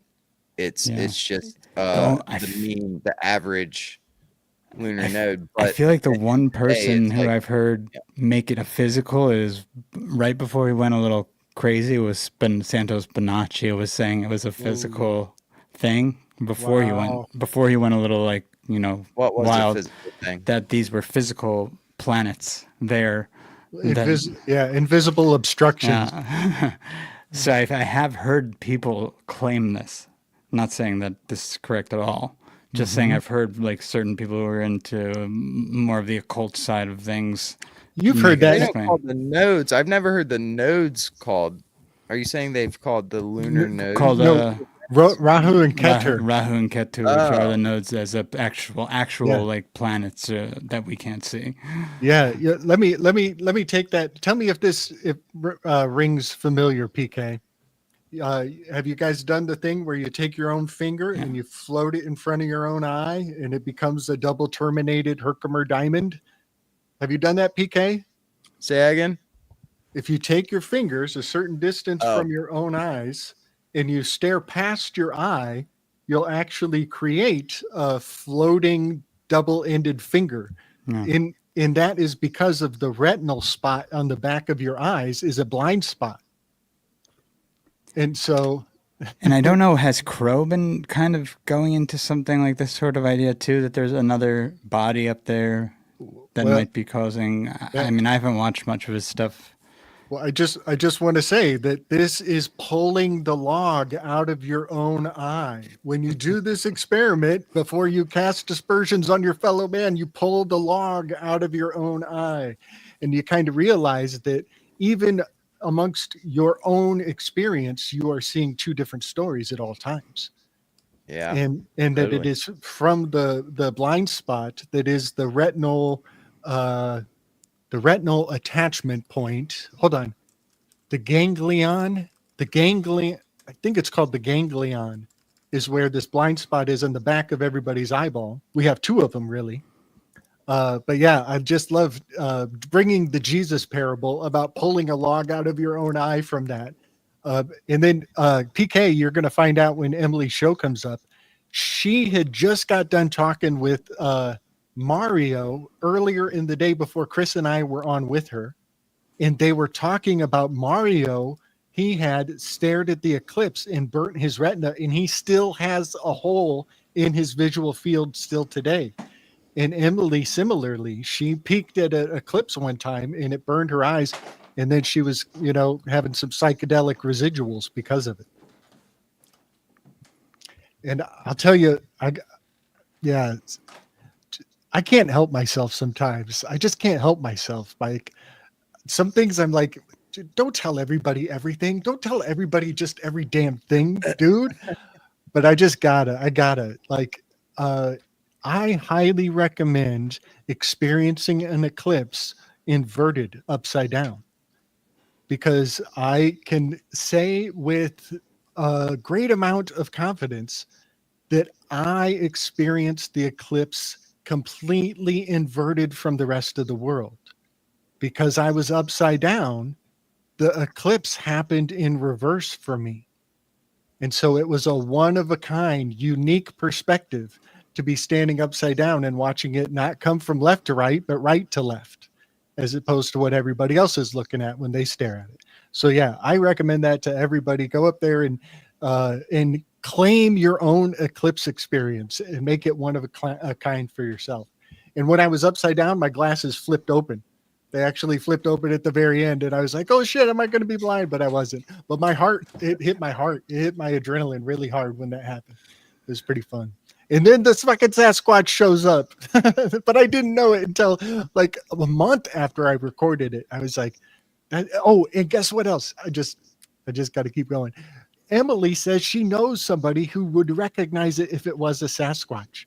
She actually has a Sasquatch specialist I Yeah. can reach out to. Yeah, who is also friends with Mario. Mario is friends Yeah. with the Sasquatch specialist. Oh, I Dude, think they talked to her before. I think Mario's Michelle talked to her before, had her on the show. dude, it's so full circle. I love our community. We are so filthy rich. And she was one to call him, like, she calls him Sasquatch. And it was weird, like Bigfoot was like almost saying the N-word or something. Like she refuses to say Bigfoot. It was like someone would be like, "Oh yeah, so Bigfoot," and then she would answer, be like, "Yeah, so Sasquatch," and would say just Sasquatch. If you asked her about Bigfoot, she would repeat back to you, be like, and answer with Sasquatch. Like refused to say Bigfoot. It was so bizarre. I caught it. I was like, "What's going on here?" Is she like not like to call them Bigfoot?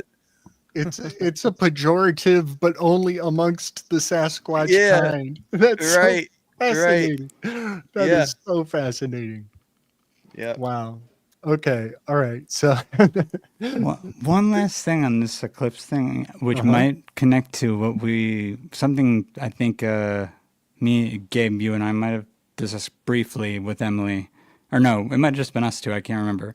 The Kordolinsky clouds?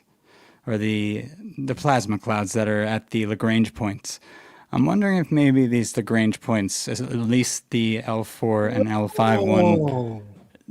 maybe it's spinning at a different rate than their sort of thinking, and maybe this is what's causing discrepancies. I don't know.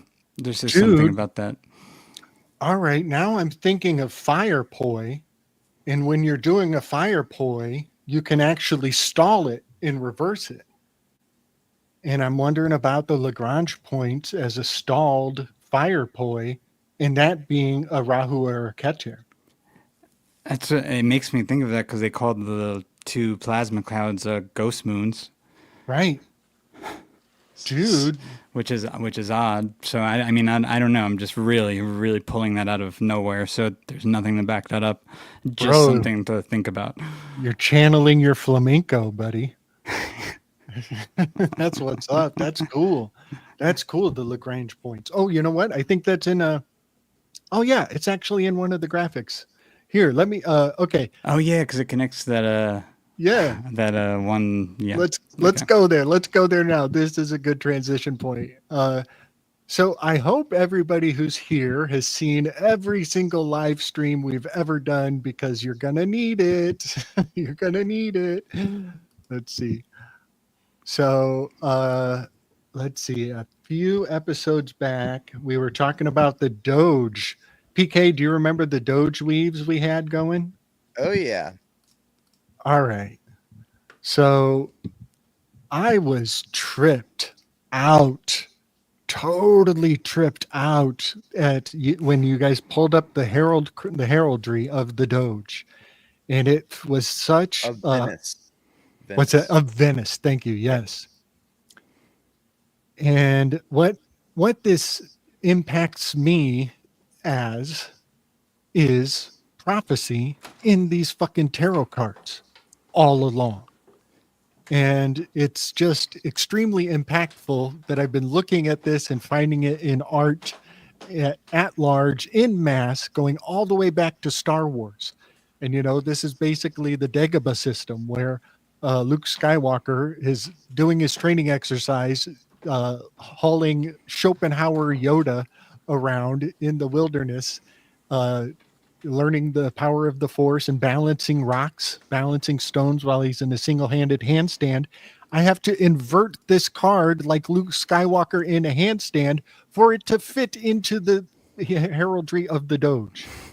You know what I'm saying? Mm-hmm. This is the balancing rock that he's levitating with the powers, but there's also a clearing, a dark cave in the distance that he's like, what's there? The Force is very strong with that place. It is. And he goes in and he chops off his own father's head and it's his own face underneath. Like all of that is intrinsic to this card. It always has been. And now we're pulling up the heraldry of the Doge. And I'm like, what the fuck? It fulfills this Thoth hermit card. And so, so on this coat of arms in Greek, it says, "Peace to you, Mark, my evangelist." And these are just kind of some of the details that we've kind of breezed over in the past. But PK, It says that on the yep, that's what it the- translates to on the heraldry crest. It says, "Pax tibi Marse Evangelista Meos." And so it's Latin, right? But PK, this is a trip and a half, buddy. I don't know if you got around. I don't know if I shared it in our group telly, but this fella, Anton, is a space nerd. He's given NASA the reach around all the time. But he has a particular episode where he talks about space manifolds. And these are just, you could think of them as channels, energetic channels, where it would actually be extremely easy for things to move from one planet to the next.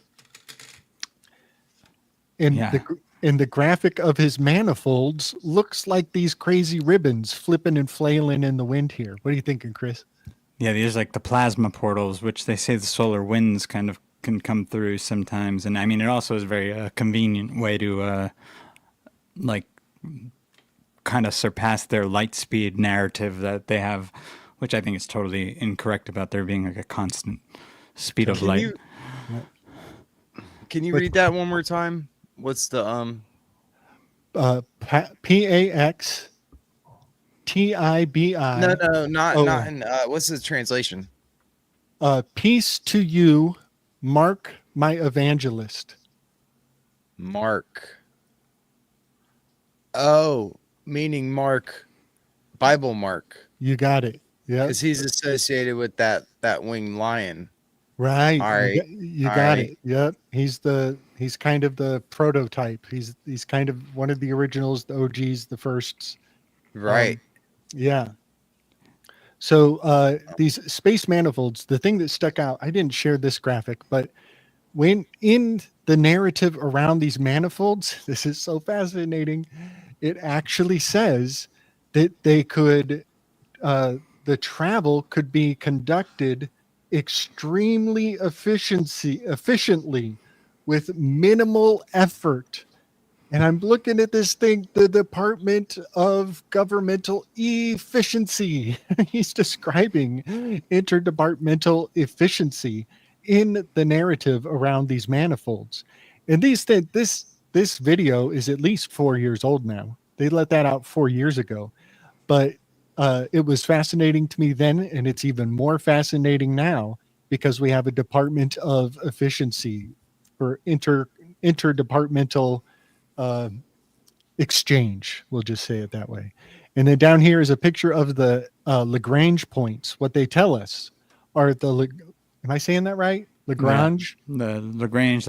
I think it's Lagrange. The L4 and L5 should be the Kordylewski clouds, which are the plasma clouds that apparently are there, and dusty, intelligent, sort of self-organizing plasma that is formed from the, I think, positive sort of energy that shoots off of the sun, the protons. Yeah, I think, man. something like that. Yeah, I have no clue what that is, but let me read this. I got the wiki pulled up real quick. Okay. They're the points of the Lagrange point, or points of equilibrium for small mass objects under the gravitational influence of two massive orbiting bodies. Mathematically, this involves the solution of the restricted three-body problem. Right. Okay. Yes. Okay. Now, PK, are you still on that page? Can you pull up the name Lagrange and verify for me that it's named after the guy who thought of them? And I am quite convinced that is the tutor. It's the mentor of Napoleon. And Napoleon's mentor, Lagrange, came with him on his trip to Egypt, where he climbed up the sphincter of the Sphinx and went inside alone and had a kind of a shamanic Emperor God King Apotheosis, and he crawls out the butthole of the Sphinx, and he's all exploded like a cigar. And the guard looks at him and he's like, "What happened to you?"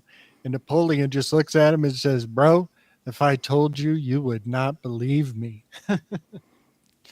Is this what you were looking for? Let me see. Hold on. Well, give me a second. Fucking boomer pacing. Okay.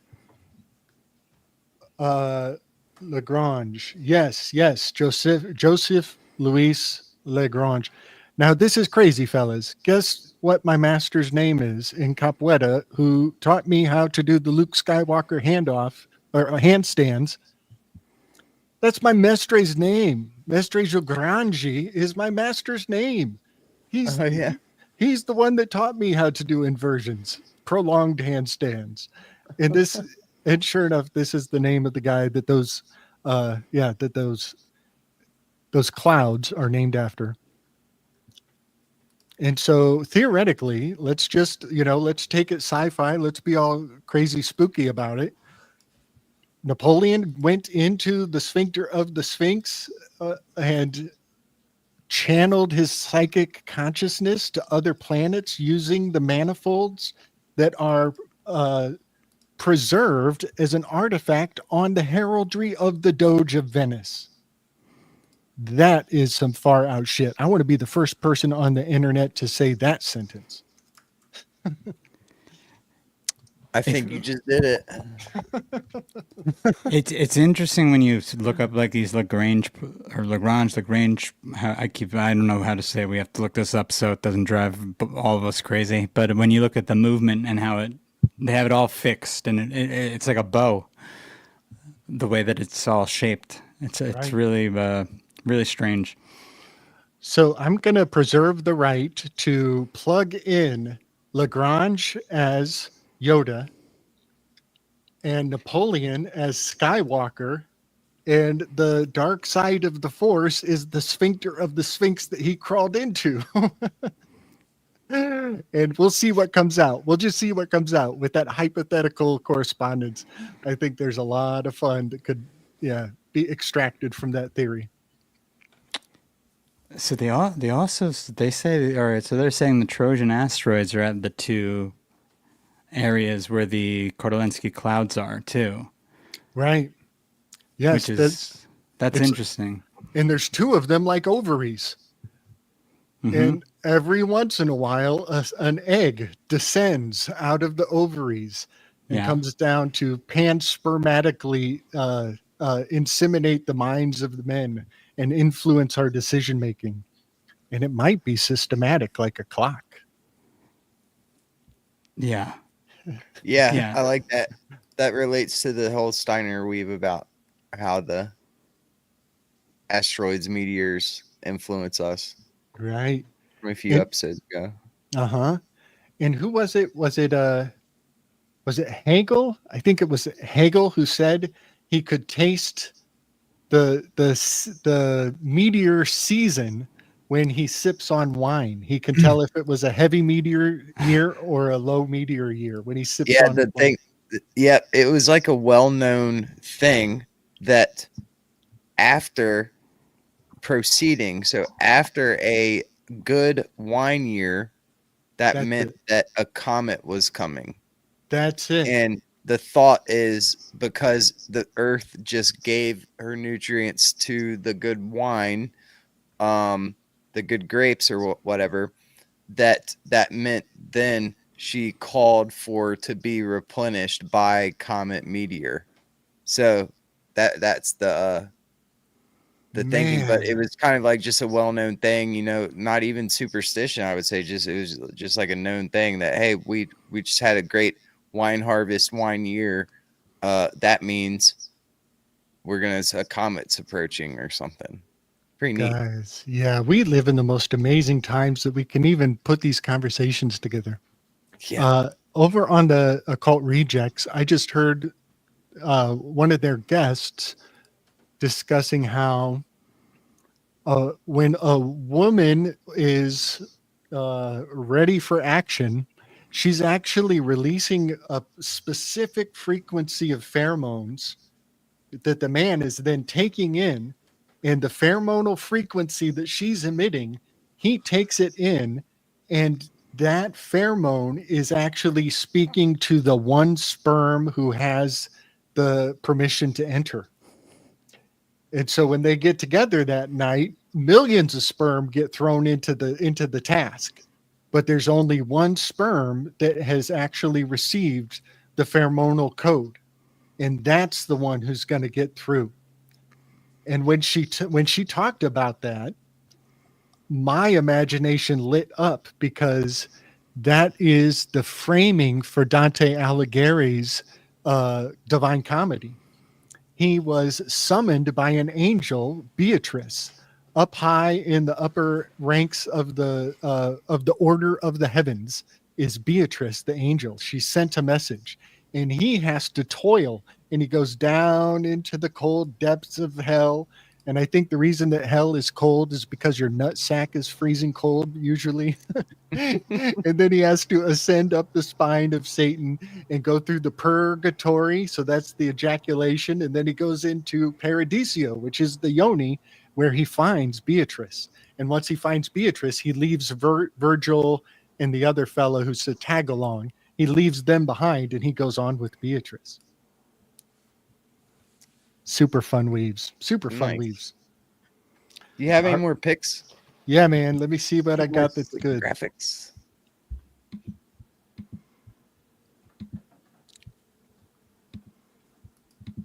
All right. So let's see. About the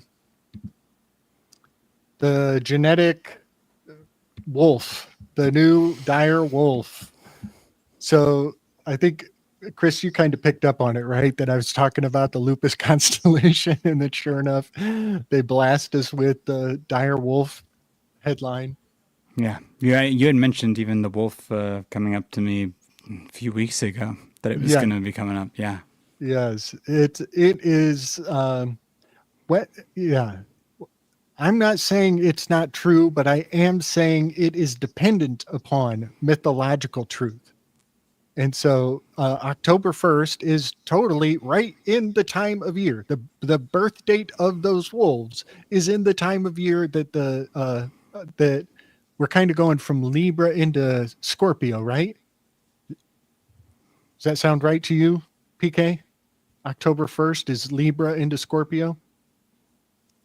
It's early Libra, really. Libra is gonna be like around September. Yeah, September 21st, 22nd. Okay. Yeah. So we're like 10 days in or so. Yeah. Yep. Yeah.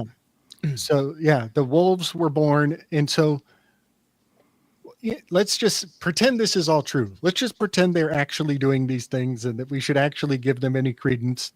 Even if that is true, it's pretty profound that they landed the birthday exactly on the time of year that the lupus constellation is a minor decan of.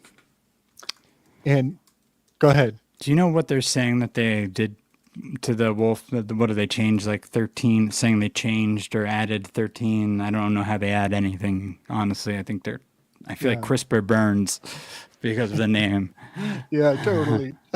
Totally. I don't remember that. Let's see. It might be in here. It might say it in here. But oh wow.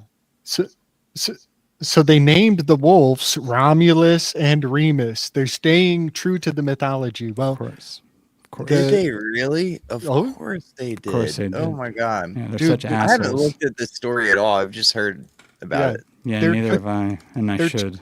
They're totally being heavy-handed with it. But the fascinating thing about the twins being born and suckled by the mother wolf, it is a perfect zodiacal truism that if you go from Libra, which I've now corresponded this card to Libra, it's no longer Leo, not in the way I'm seeing it right now.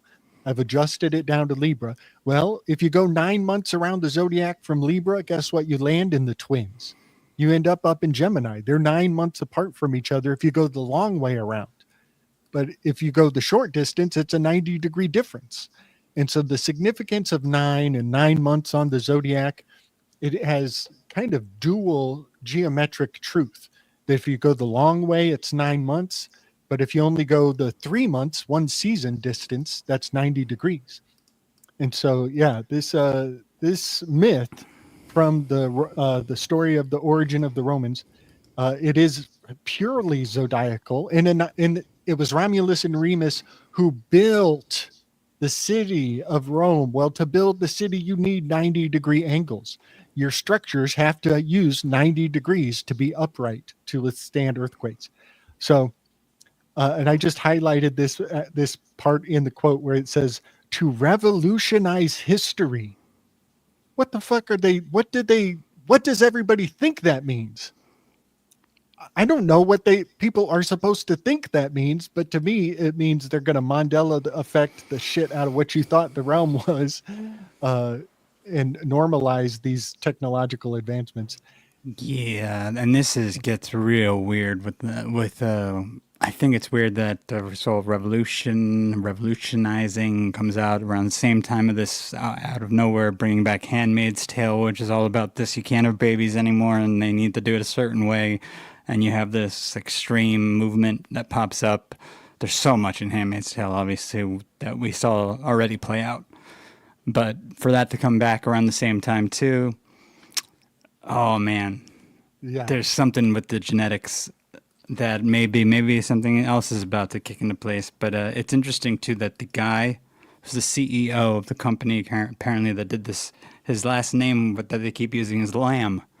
So here, Lamb has arrived with his genetic mutant, and they did this in what was it? They didn't do it like after the wolves were born. They did it when it was in vivo, or what is it called? Like it was while it was in the womb, in vitro, utero, I guess, right? Or did they do it in a lab even?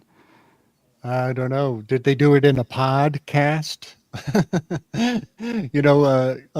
Neo woke up in a YouTube. He woke up in a YouTube. Neo's little chamber is a YouTube before he got flushed. But I also highlighted de-extinction of previously lost species. This is an ox goad to the Christians.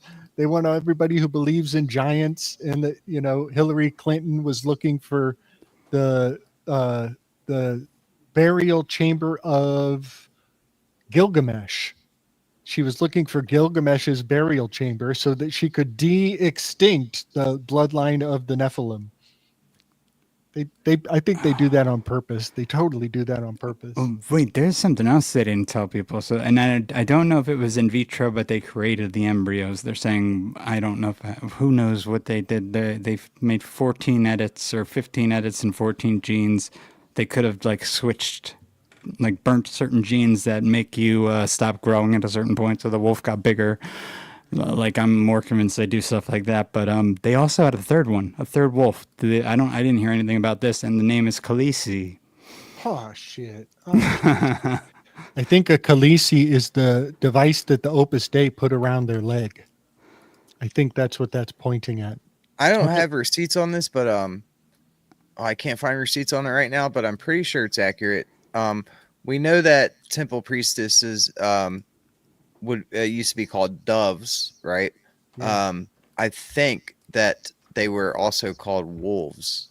I think that was another thing for us. So the mama wolf of the whole Romulus Remus story could be symbolic of a temple priestess. Yeah, buddy. Very fast. Yeah, totally. Okay, I want to throw something down just for sensational sake. When DNA came out publicly during the wars, might have been the Second World War. I forget which one. I'm okay if I'm wrong. When DNA became a thing, it put the fire under the ass of all the nepotistic family inbreeding of the royal houses, because from that point, they were just taking the paperwork fraud of grafting your family line onto the royal family line. They were just taking the paperwork on the face of it.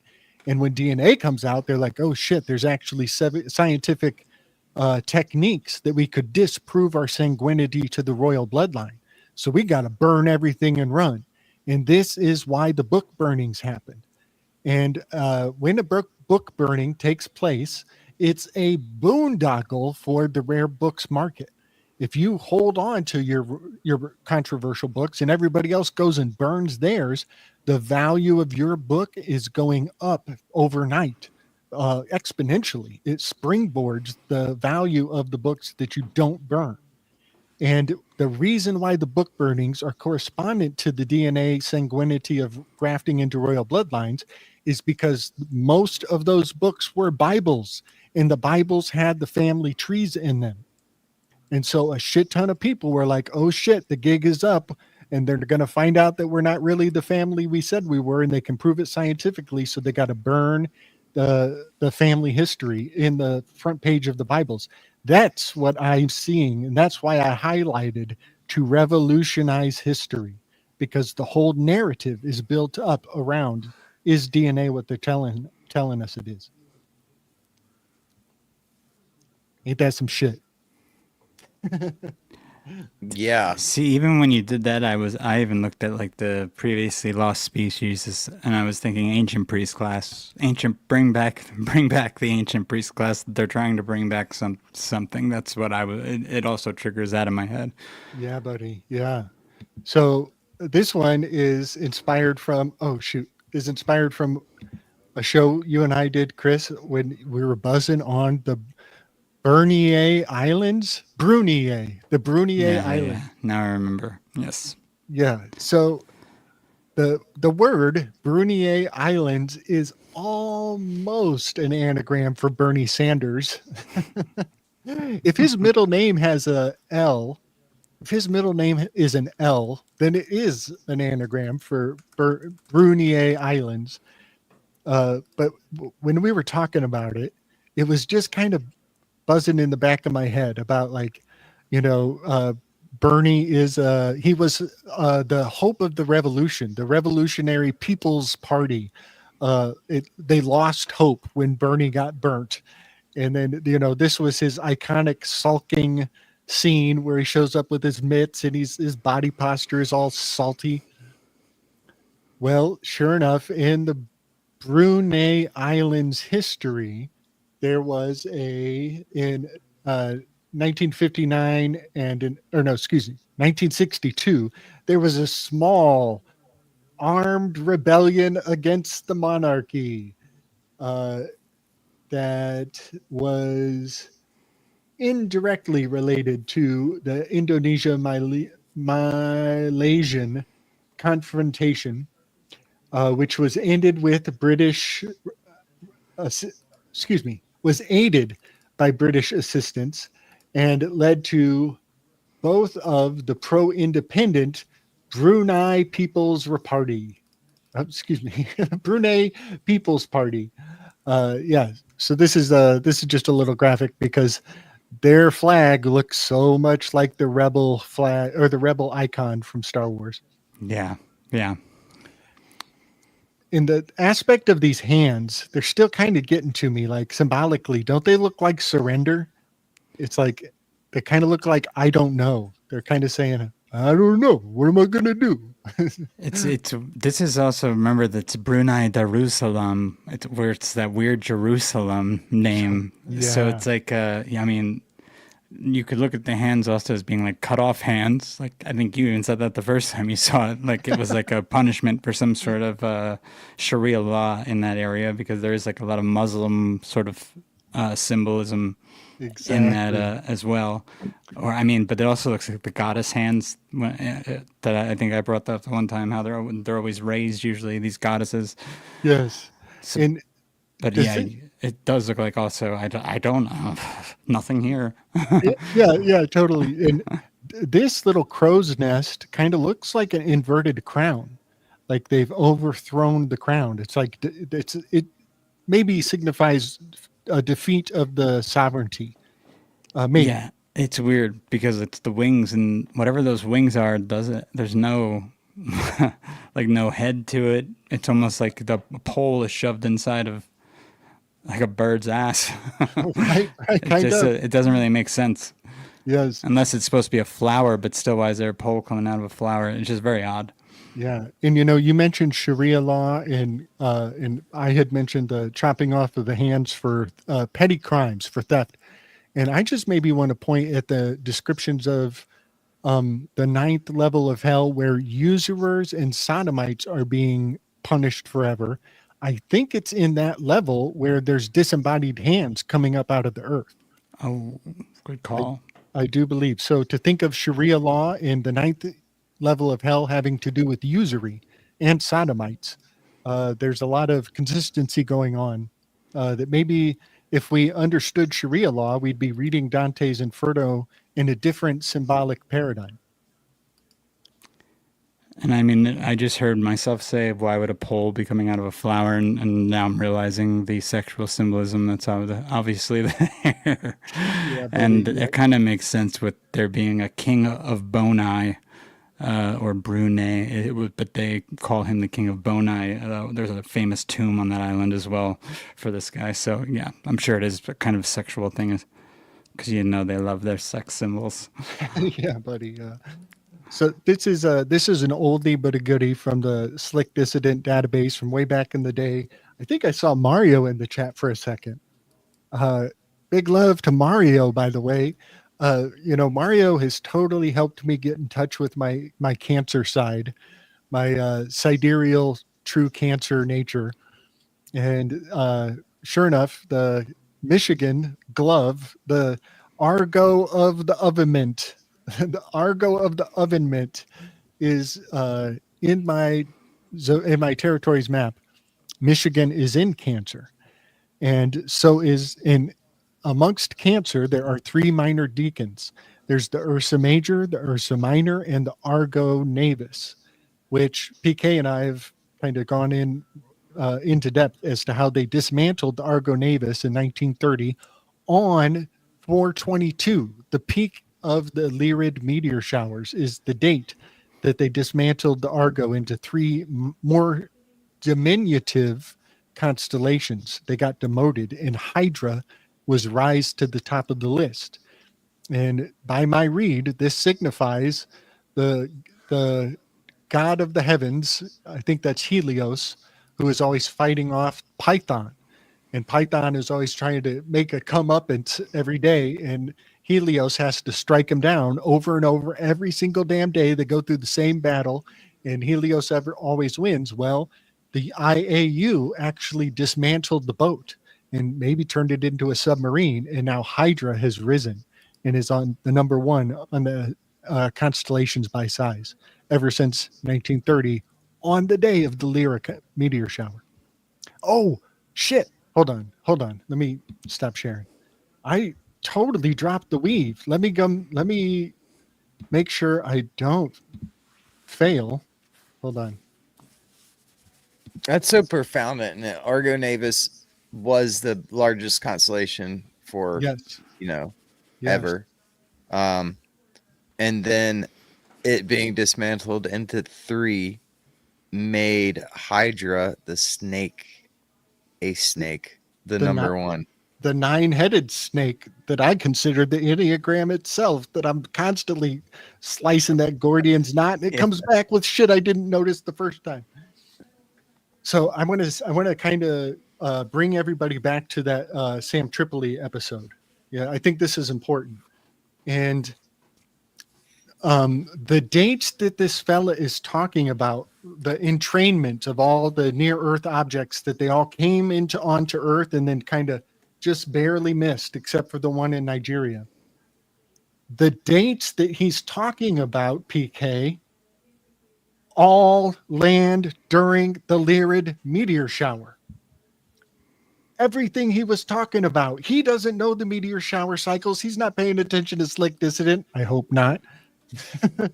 Because everything he's saying, I'm tripping because I'm looking from a different angle he's not looking at. And I'm saying, I'll be blessed. He's talking about April 18th, maybe the 13th. Maybe it was the 13th all the way through to the 29th or something like that.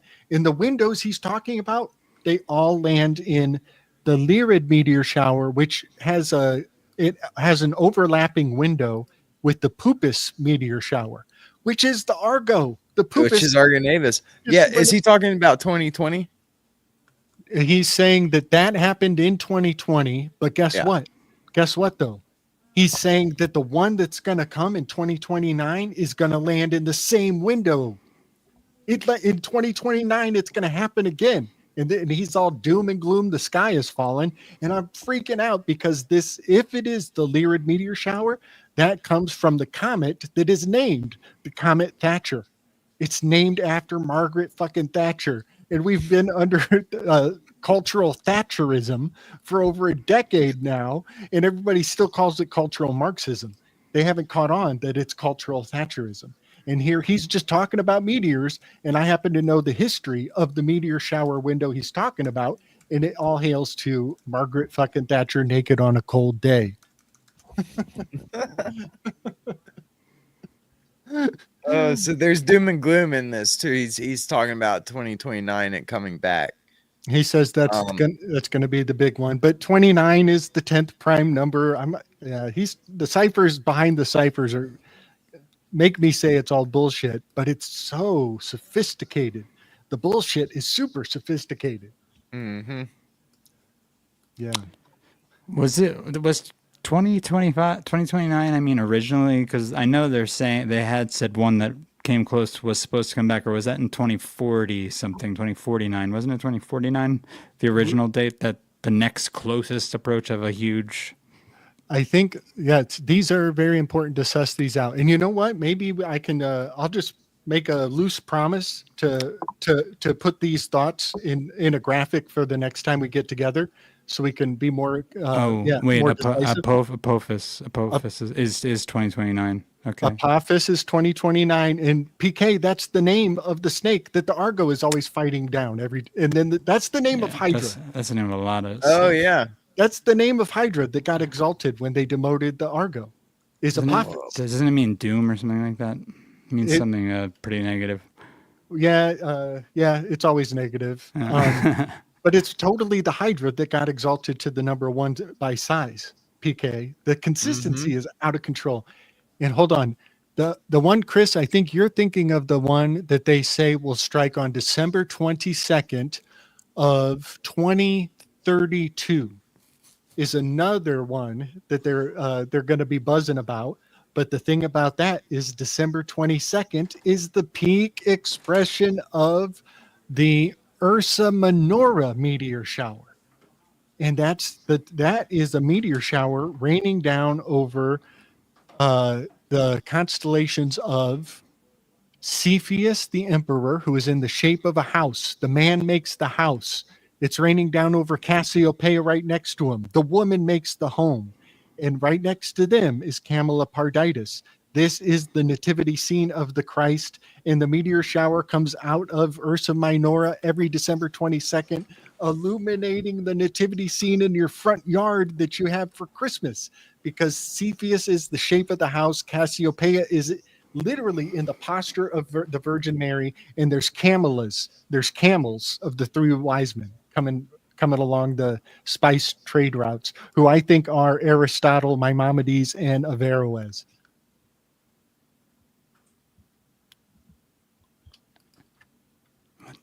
Where was this?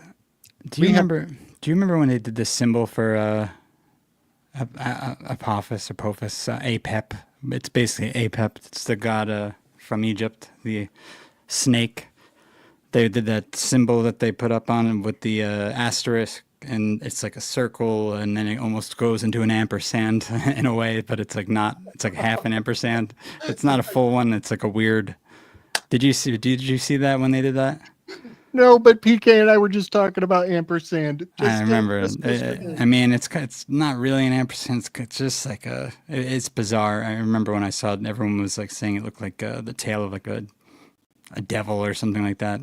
But you're right. They did move the date. It's not 2029 anymore. Now it's 2036. I think it looks like. Oh, interesting. Yeah, they're just gonna. It's so Or maybe fascinating. they might have even moved to 2051. There's so many dates on here, and they keep saying, but not really now. Now it's Right. then, but not really now. So, So I'm gonna do just a few more. Where are we at? 2-1. Oh, hey, happy reverse pi day, everybody. Today is 4-13. That's pi in reverse. you're right. But do another quick little screen share. I just want to blaze through a couple little images that I've been sitting on for a minute. And this way I don't have to make any more slick dissonant videos for a while. Here's a right here. We may be dealing with an artificially engineered beep. The Hungarian senior official says the outbreak of foot and mouth disease in the country may be bioterrorism attack. And I just love how he has to be a Hungarian senior official because the disease is foot and mouth disease. I think what they're really coding here, guys, I think this is a veiled threat for the censorship Overton window guillotine that's coming down the tracks. And a lot of the things we were able to get away with saying in the past, they might be putting our feet in our mouth when they decide that that's a terrorist hazardous material, hazardous information. Man, yeah, remember the Trump weave of all those executive orders he signed, and the only one that he did not present, the only one that he censored from showing, the only one he failed to show the crowd and the TV was the executive order saying that the US government was not going to censor people. It was the only one he censored. That's exactly how steganography works. Yep. The one exception, the one mistake, the one flaw stands out like a sore thumb, and that is your cue that there's a page within the page. But yeah, these guys totally look like Snake Eyes in Storm Shadow, right? Storm Shadow? I think that was his name. Snake Eyes was mute. Snake Eyes was in a helicopter accident. That's why he can't talk. And his brother, Storm Shadow, is pissed off because he blames the death of the master on his brother here. But his brother can't tell his story because he's mute. He can never tell him what really happened. And so he blames him anyway. So yeah, the censorship metaphor is kind of replete with that.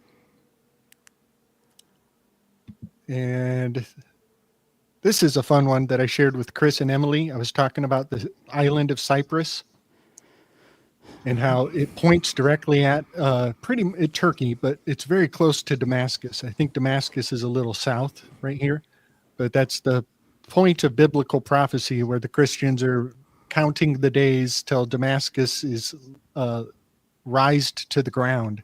And that's the end times prophecy. But I think that the tradition of circumcision and chopping penises is rooted in the story of Attis.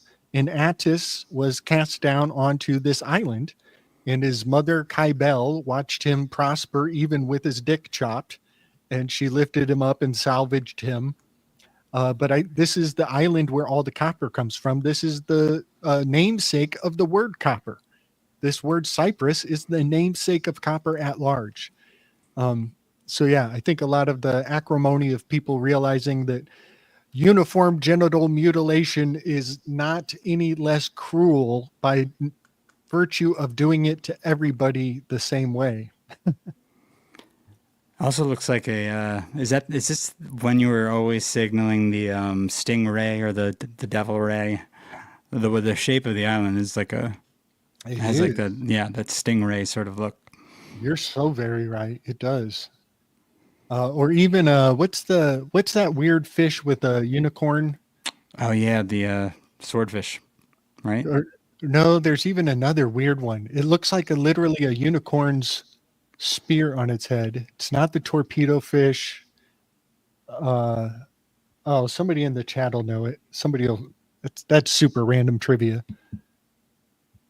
This is just a graphic that, my little photographic memory when this helicopter went down, I was asking myself, what's this white thing? Do you guys see that white thing?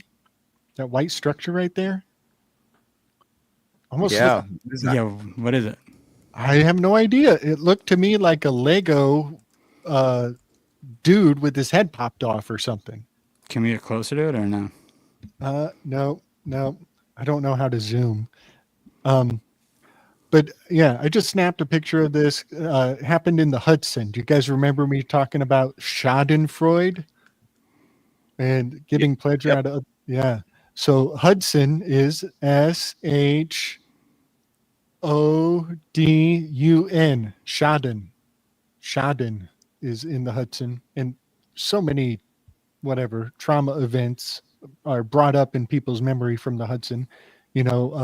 Sully, the plane crash, where he actually saved everybody by landing on the Hudson. It turns out George Bush Sr., I think it was Senior, maybe Junior, his dog's name was Sully. Almost like he was offsetting the karmic debt of 9/11 by naming his dog a pilot that saved people from a crash. But then I see this graphic. I don't know where this artistic depiction of, protection maintains for America's labor and the American standard of living. I don't know if this is an old picture or a new picture, but his little tea can in his hand stood out in my eyes, and it kind of corresponds to this weird little structure here. I don't know. Maybe I'm grasping, but even the smokestacks in the background, the chimney stacks, they kind of match up with the little poles sticking out of the water here, maybe. I want to see what the hell that thing is. I'm going to try to see if I can find it. Okay. Okay. Yeah, I wonder when this graphic or the comic, I wonder when the comic was made and what the context of it was. And here is my most recent Slick Dissident Territories map. I love this one because it's just so colorful. And I had to do a little cut and paste to make it, to make the round nature of the heavens comport to the flat map of the United States. But yeah, this is I'm working on a tapestry, fellas. I'm going to do a Territories tapestry that people can buy and put up so they don't have to look at their phone to get the correspondences. But this is kind of a rough draft of what I'm looking at. And right here is the Carbondale, Illinois, PK. This is X marks the spot. This is Buckminster Fuller's hometown. This is where the Great American Eclipse came to totality about a year and a week ago. And then Chris, this one's too good, buddy. This one's too good. PK. I don't think you saw this. I haven't. Okay. I just shared this with Chris. I have the craziest ideas sometimes. So in my most recent Slick Dissident, I've quite convinced myself that the new Superman film, it depicts the Fortress of Solitude. And the crazy shredder style shoulder pads of the Justice card has these weird metallic looking feathers coming off of it. This is in the asterism of the Great Diamond, which is pretty much between Leo and Virgo. But the shoulder pad metallic fans so much resemble the Fortress of Solitude that Superman is being they're kind of reimagining his Fortress of Solitude. And in the prequel or in the preview, the teaser that they served up to everybody very recently, just before Jamie Diamond, added his 2 cents to the stock market malarkey, right before his voice gets amplified onto the zeitgeist, this little teaser came out into the world. And the Fortress of Solitude is in a dormant state. It's actually hiding under the ground when nobody's using it. But when Superman's genetics get close to the Fortress of Solitude, it reanimates and comes to life. It recognizes his presence. And so when he's knocked out, but his dog is dragging him up to the doors, and the doors come to life, and everything starts to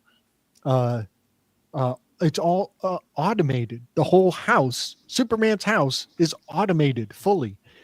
And He's got little robot helpers, right? And he actually makes an odd comment about like he makes a comment to them, and they make a comment how they don't have any feelings to him, like almost made to reassure the audience watching, that they're not sentient. And then, but in the next second, like on the left side of his head, they're saying, "Hey, we don't have any emotions. Don't worry about that." But then over on the right side of his head, one of the robots gets excited because he looked at him. So one robot is saying, "We don't have any emotions," and the other robot actually gets excited, like is starstruck just by his glimpse. Yeah. But PK, check this out, bro. Do, re, mi, fa, sol, la, ti. Do, re, mi, fa, sol, la, ti. Right? Dormant facility. Dormant facility is the solfeggio sequence. That this is Gurdjieffian. This is Gurdjieff's Enneagram. This is not Oscar Chazo's. If you're doing the do, re, mi, fa, sol, la, ti, do, you're doing Gurdjieff's Enneagram. But that's pretty fun. Dormant facility. And then Chris and I were looking up dormant facilities, and it took us into La La Land. Okay, and then I'll just end on this one. This is a derivation of the graphic we shared with Emily. And I just want to kind of share with everybody, with the viewership tonight, that this is the graphic of my new t-shirt. My kiddo is a new tennis enthusiast. And so she and I are going to end up with a couple of matching star card tennis player tarot t-shirts. And when we showed this particular hand gesture to Emily, she was like, "That's Djokovic. That's totally Djokovic. I would recognize that serve anywhere." And I'm like, "You're freaking me out, because to me, that is Dr. Strange. This is Dr. Strange Kung Fu stance right here, this hand gesture."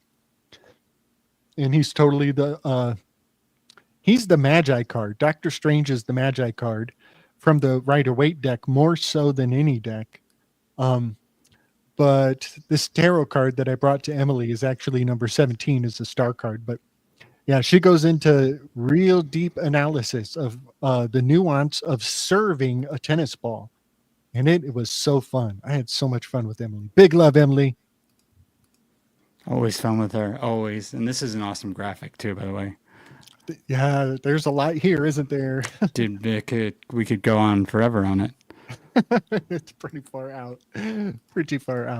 Yeah, I guess I'll just kind of summarize some of it. So Magi card is basically like West Georgia and all of Alabama.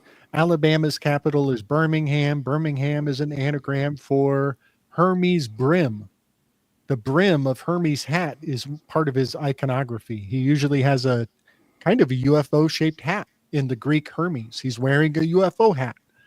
And so Hermes' brim is an anagram from Birmingham. And right. And then Pretty sure it's Montgomery. Oh, okay.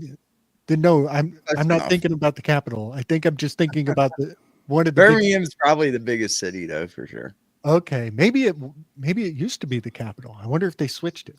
But you're right. You're totally right. Yeah, maybe it just stood out in the map that I was looking at when I saw Birmingham. But yeah, Georgia Guidestones is over in Georgia. Georgia Guidestones totally looks like the Soul Slayer character from Stranger Things, Doctor Strange. Turns out the word strange is a 19 different cipher perfect correspondence to the word shortage. And that is super unique, that in 19 different ciphers, if you reduce each result to a single number, it matches the other word in the same cipher. So strange and shortage are the biggest super match I've ever seen, that it's the same reduction in 19 ciphers. And then just for my buddy Topher out there, I'm just always got to say, a short age is a tiny season. The tiny season and the short age have been deep coded into our culture for a very long time. And with that, we leave the Slick Dissident Gallery for another week. I have one thing that just came up for me that kind of weaves into some of the things we discussed either last live stream, maybe the one before that as well. I could share them really quick. Here, hold on. Yeah, man. So the share screen, where? Okay, so the place that's actually monitoring all of the deep space near Earth objects is Goldstone Deep Space Communication Complex, and this is in Fort Irwin, California.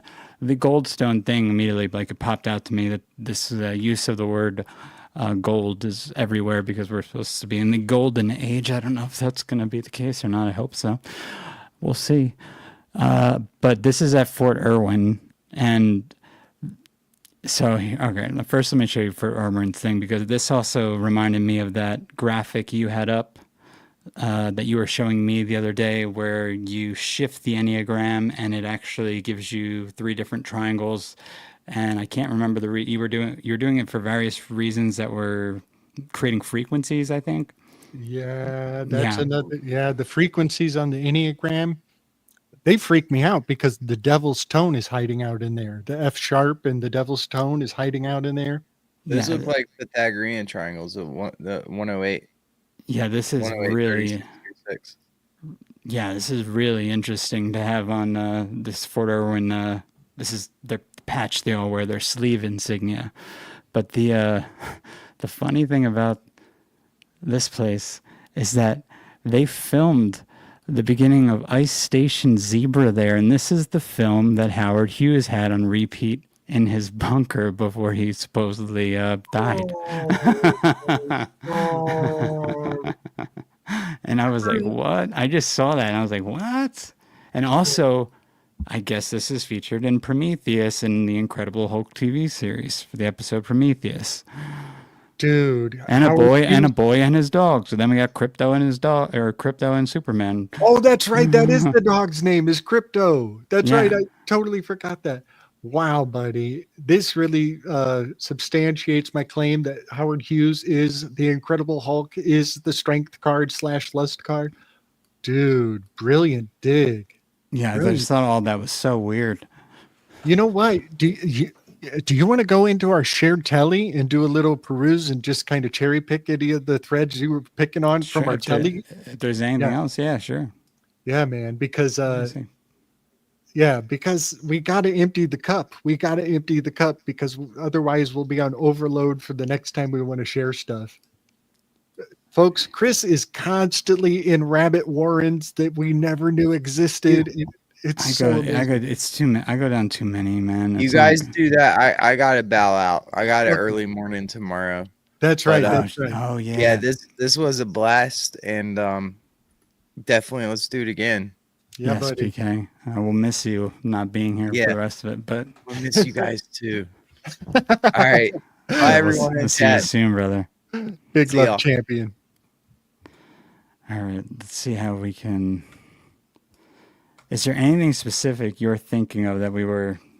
Maybe Yeah. you go back and look, and then I could be like, Okay. oh yeah, because Totally. I have no idea where to even start, man. Well, I definitely want you to share about the Rossetti. Oh, that son of a bitch.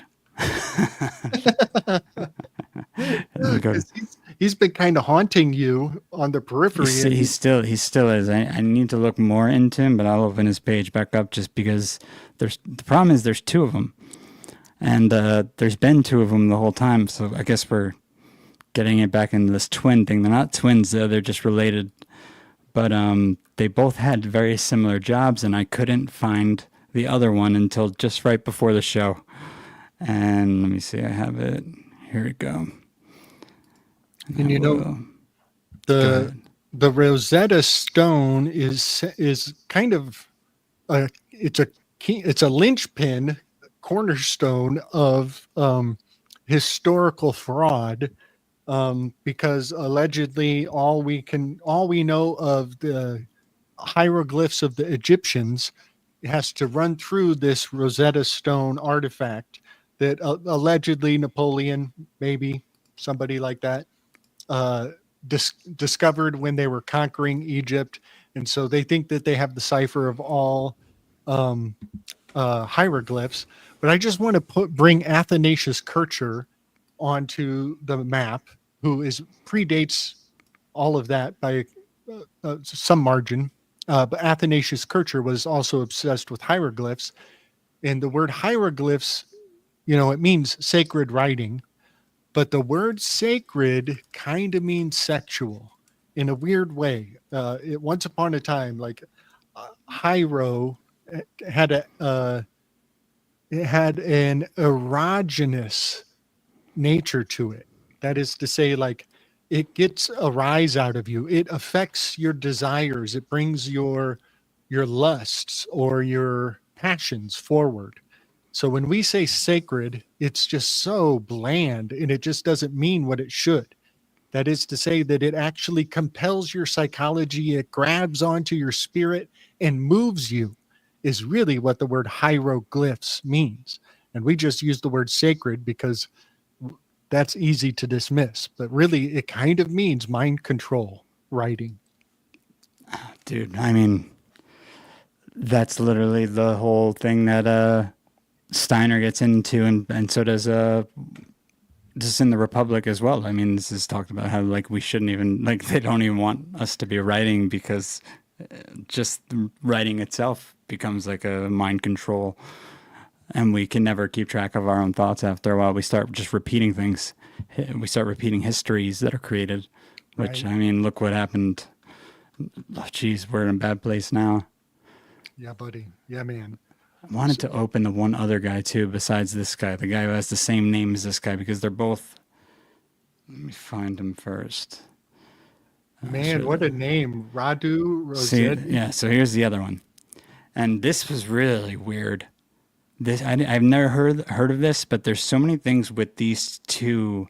I guess they're Greco-Roman, like they're a mix of Greek, a mix of Italian, a mix of there's a little bit of like these two like powerful families in their bloodline, and their lives kind of parallel a lot of the nonsense we've seen over the past 4, 5, 6+ years. Okay. Like, I mean, even the cremation activism.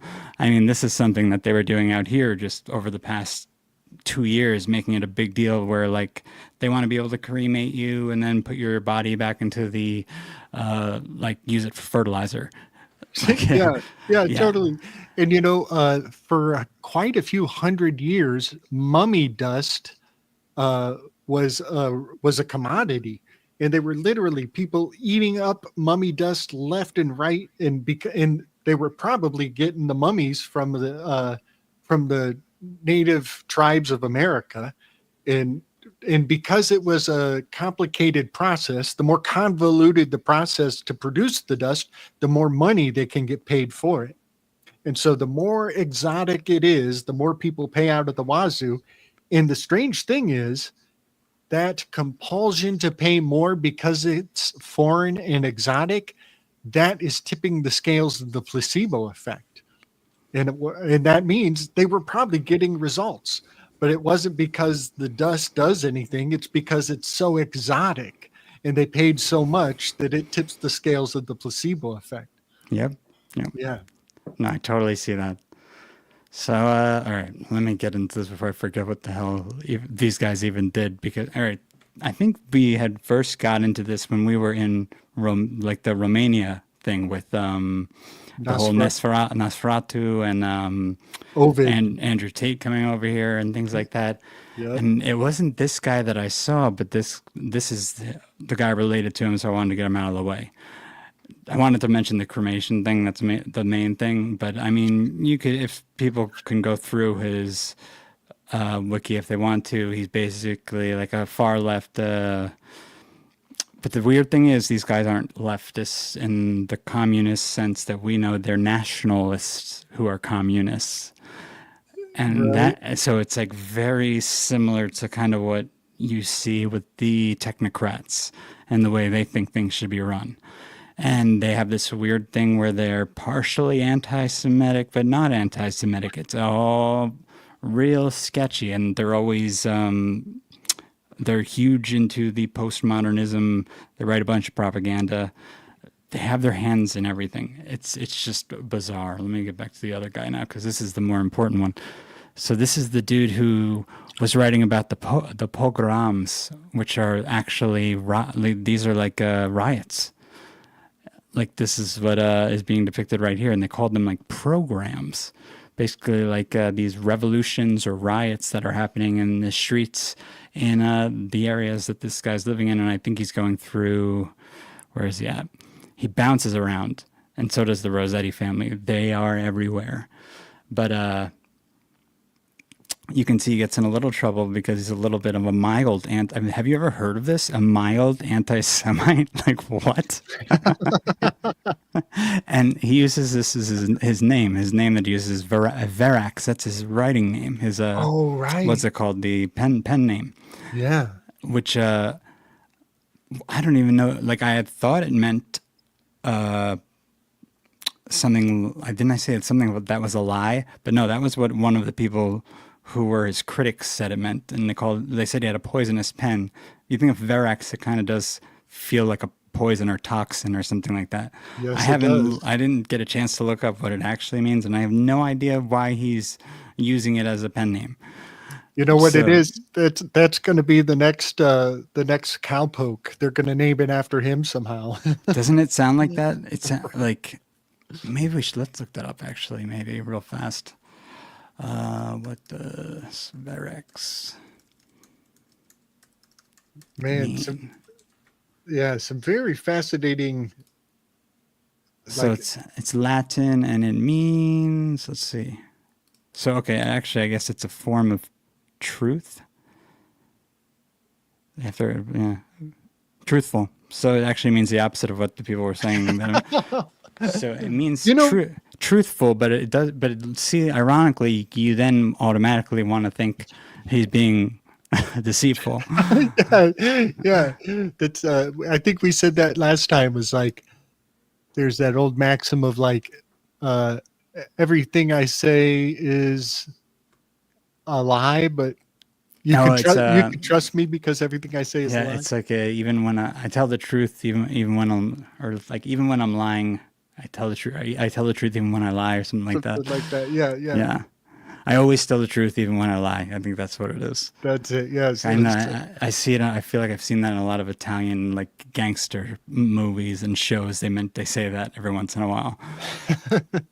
But all right. So this guy is like I said, he's everywhere. And there was one group. He's involved in this sort of war for independence that the Greeks are in. And he fights, I guess, against this guerrilla movement called the Sacred Band. Have you ever heard of them? No, but I did tonight when you shared it. Can you go back real quick? That Revolutionary War is a 186. Russian invasion of 1806. That's the lunar standstill number right there. Yeah. Yeah. Okay. Yeah. So. Oh no! Wait, yeah. So yeah, he helped He helped them organize against the Sacred Band in like this is a. So let me go to the Sacred Band's page so you could see who they are. Right. These are basically they were named after an older group, which gets real weird because you have this Sacred Band of fighters who were named after an ancient Sacred Band of Greek fighters, and this is where you start wondering, okay, was there really one, or is this the original story that they're making up? And they have an oath, And their oath, it almost reminds me of like the Jesuit oath. And you start thinking, is this like an early or a little branch or just like kind of like a hint of what we're going to be seeing with the Jesuits? I mean, I'm not sure how much earlier, Yeah. but you could see like basically they're saying to kill my own brother if he's a traitor to our country, to submit to our country's leader, to not retreat. So I mean, it's not like I'm going to slice his neck and entrails, cut out his entrails, but it's still pretty like serious. Yes. And It gets people into battle trance. Their entrainment kicks in and they start thinking only of the collective and forget their individuality because they took this oath. I bet there's something to, if we took a bunch of different oaths, I bet we could extract a lot of formulaic alchemical recipe that might be the bedrock of the battle trance. yeah, dude. And I mean, we're seeing occult workings right here with the oath taking. They're going through like a ritual, basically. Even the colors here, like it looks like they're talking about the white, the black, and the red. And it's almost like they're talking about it in an alchemical means because they're talking about the country's resurrection is somehow represented in this new Greek flag that they're using. Yeah, buddy. And didn't I see And something? from my ashes I am reborn. There it there's is.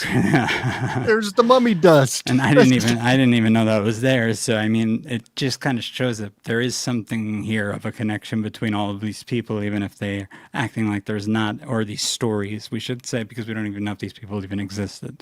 Yeah. But this was also something interesting. So these were the black wearers, which I mean, that's like today, that's like the people who are Antifa or Feds.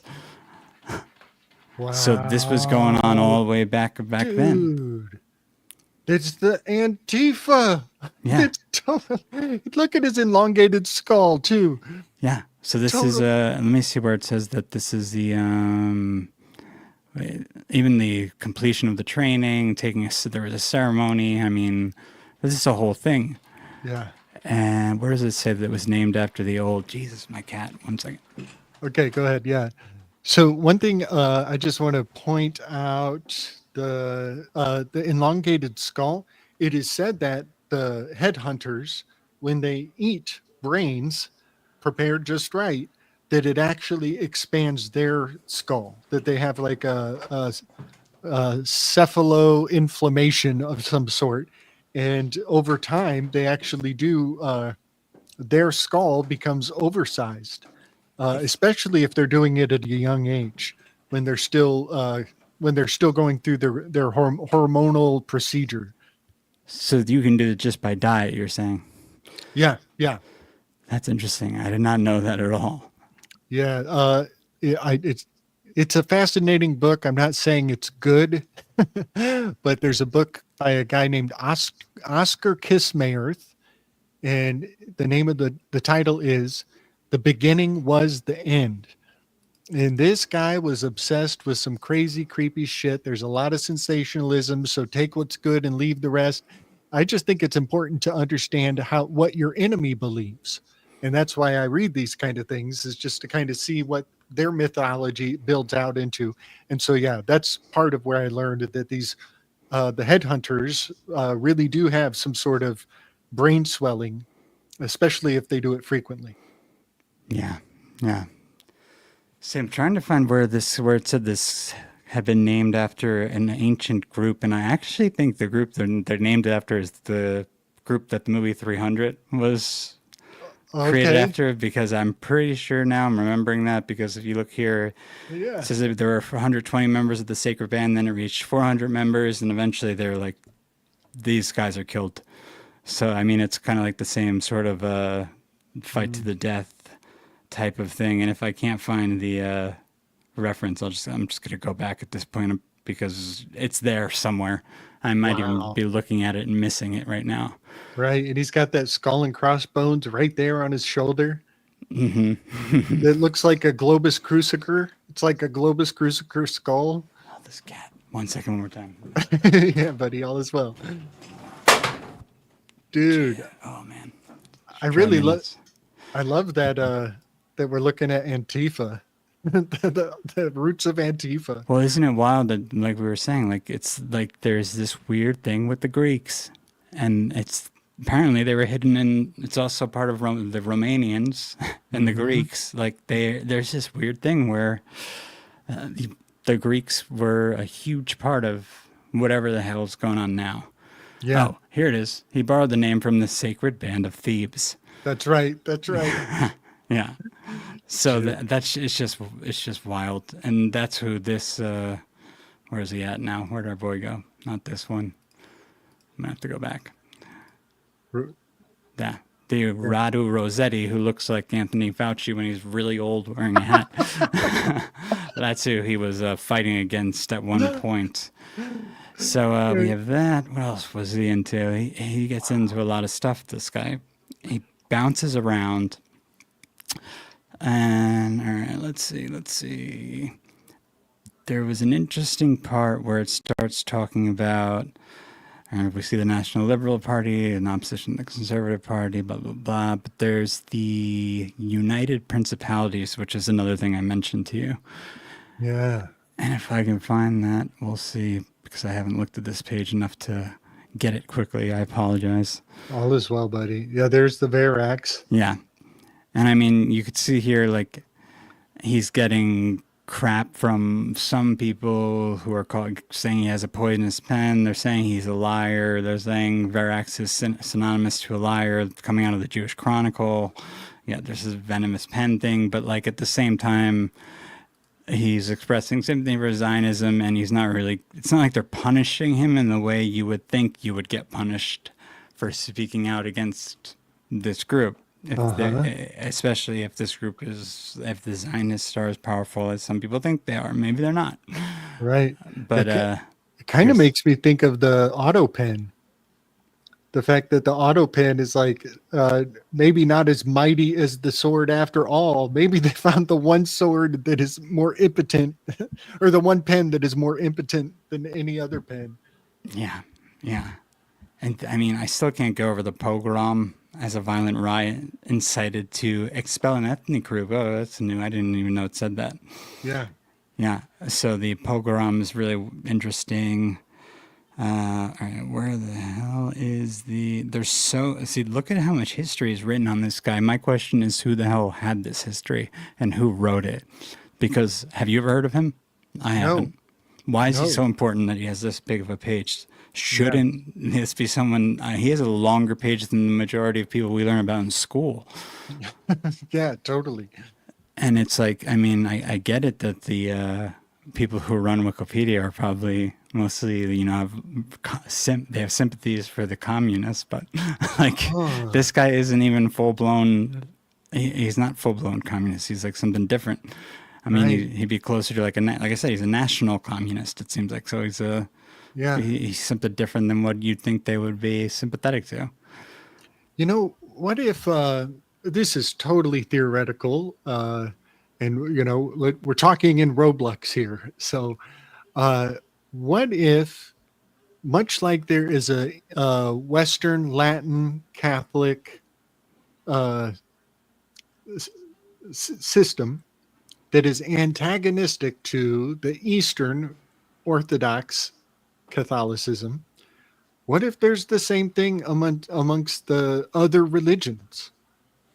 What if he's over on the Eastern Greek Orthodox Hellenized theory of a Jerusalem from the East? And what if there's a more publicly well-known Jerusalem that we all think about when we say that word? I've heard a fascinating theory that the Kremlin is a forbidden city that might also be a privately obscured Jerusalem in its own right. And what if that's the thing that the part of the formula we're not seeing is, they actually think there's a different Jerusalem in Russia. Dude, I think you're on something. Yeah. And what if the fact that he's over on the Russian side of it and he's talking smack on the Jews and we think he's talking about Jerusalem, what if that's why he's only partially anti-Semitic? There it is. There, dude, that's exactly what we're seeing. It's like we're seeing like we're basically the Russia. We're seeing Russia. This is almost like Russia. I don't know how this becomes Russia, but this guy Yeah, is like he's like the archetype of Russia right right. And now. that's why the Russia is off switch, right? If you say it too many times, then click, you shut down. Exactly. And I believe this guy is I think he's either accused of being, or, I mean, I'm pretty sure if he's accused of being one, he is one. He's Freemason, Yeah. and they say he's a Templar. Yeah.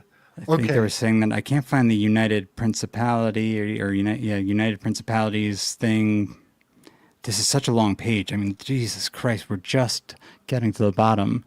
Bro, I don't understand it. I wanna say something provocative and dangerous and speculative and totally based on a bunch of things that I can't really bring all the evidence to bear all at once.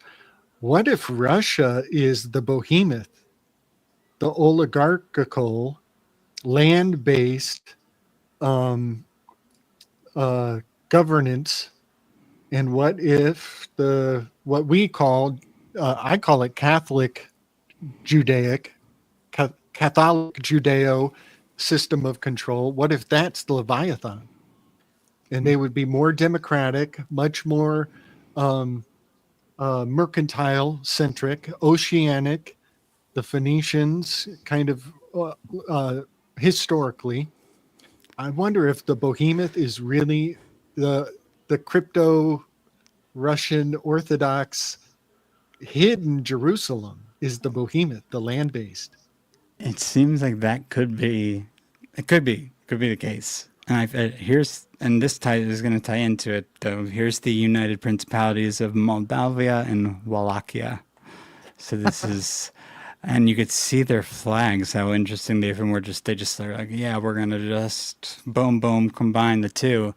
And this becomes, it was like almost like they were trying to make a United States, but it becomes actually, like part of I think it's like more like a Soviet Union type of thing.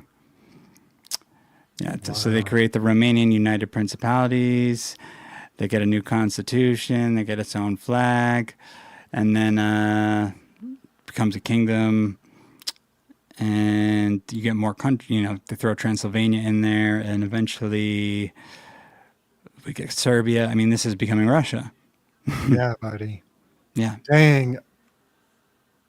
Oh my gosh. I should just write fiction. I shouldn't even worry about proving my theories correct. I should just write it into fiction and let it prove itself over time. This even makes me think of the difference between werewolves and vampires. Yeah. Yeah. What if the vampires are over on the Russian side and the werewolves are over on the west? What if there's an east and west between the even in the occult mythological realms? That's pretty far out. Yeah. I mean, dude, there's just so much here this is like one little thing that came from that other guy's page, that family, which I should actually go back to, because the family is really where that other fool too. Bro, you have the vastest rabbit warren I've ever laid witness to.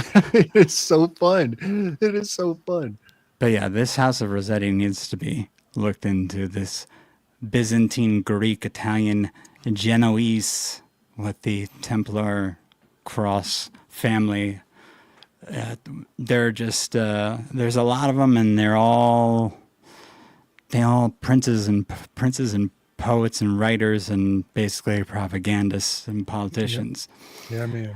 So that's so far where I am with him. I mean, it took me a while to get to him because the other guy was in the way, and they're almost like the same person, even though they don't like each other apparently. And the one tries to distinguish himself by putting that little D in the middle of his name, and it's just like they might as well have the same story. I don't even know how all these people exist. It's just I feel like we have more of a history for this than we even have for people who've like started our country. Yeah, buddy. Yeah.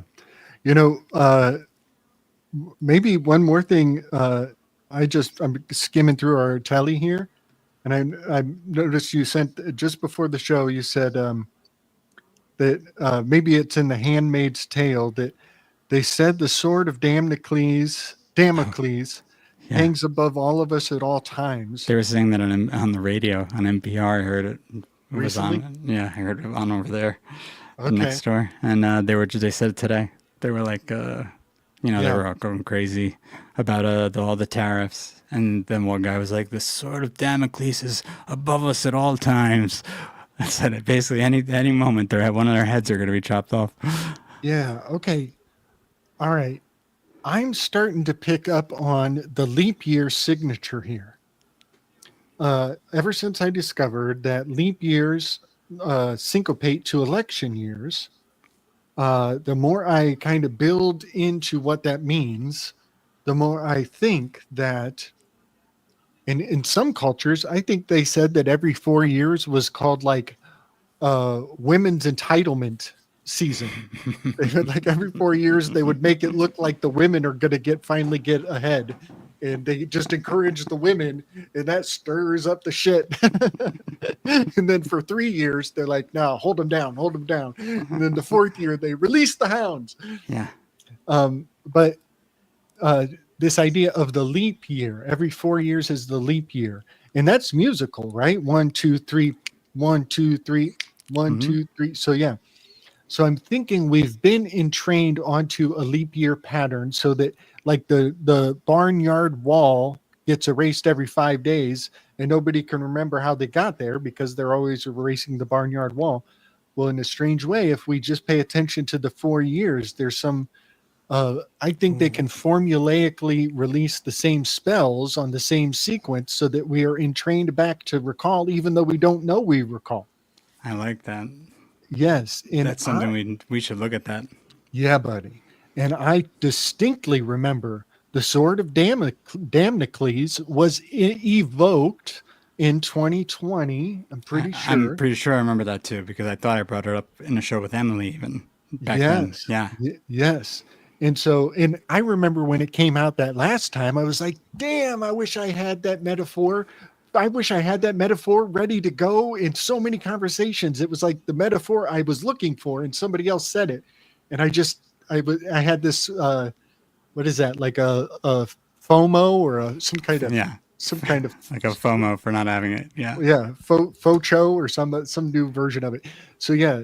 So here it is again. They're saying it again, the sword of Damocles. And I just want to kind of pontificate a little bit how I think the sword of Damocles has meant many things in many cultures, many times. Right now, I think one good way to frame it up, it's everybody should just look up the myth. So I don't have to bring everybody up to date. But I think that the blackmail industry is a great example of the sword of Damocles. And that is to say that you got all the power you want, but if you fuck up one tiny bit, if you go offline, if you go off script, if you let the cat out of the bag, this thing is set to callously descend upon you and kill you. Keep going. I'm listening. Keep going. Yeah. All right. And so one thing as I think about the sword of Damocles as a metaphor for the blackmail industry, I think about how the blackmail industry is an Overton window of its own right.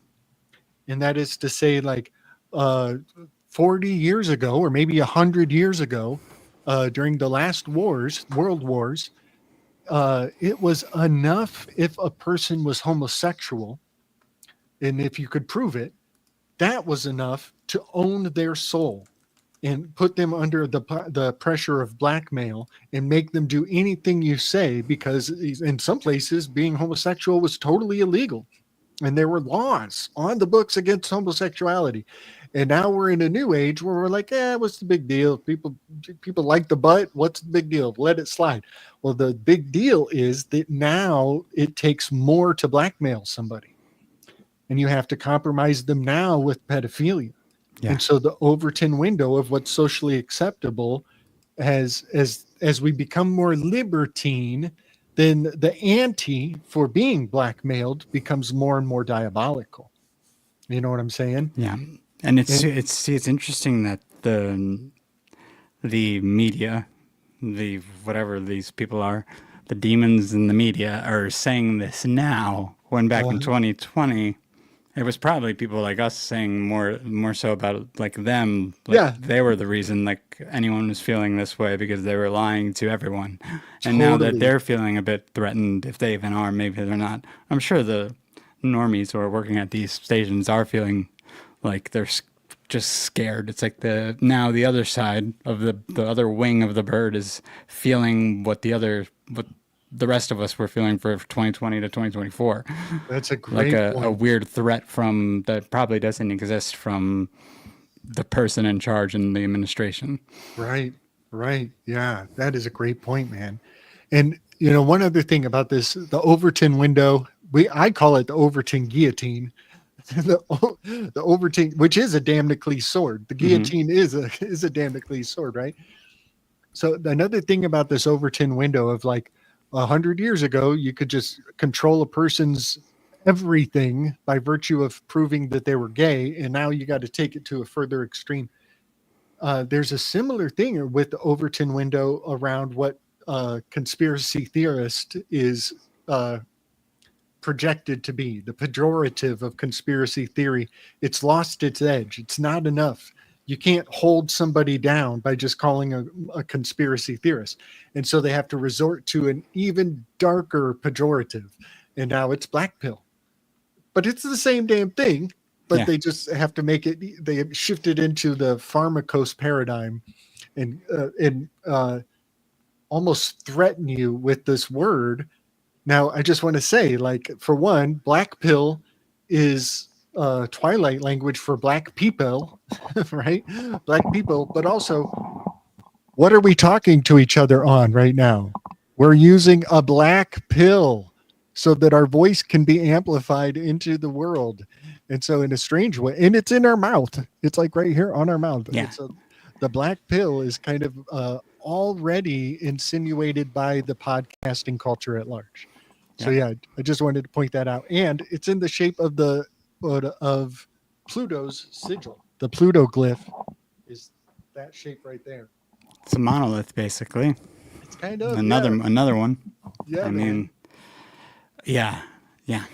Everything you said, yes. I mean, and it's also like it's weird because the black pill thing is now the tool of the same people who are getting called the conspiracy theorists in the first place, but they were just too mainstream to now like keep going with it. Now they're back to like their normal selves, or they picked the lane that's socially acceptable.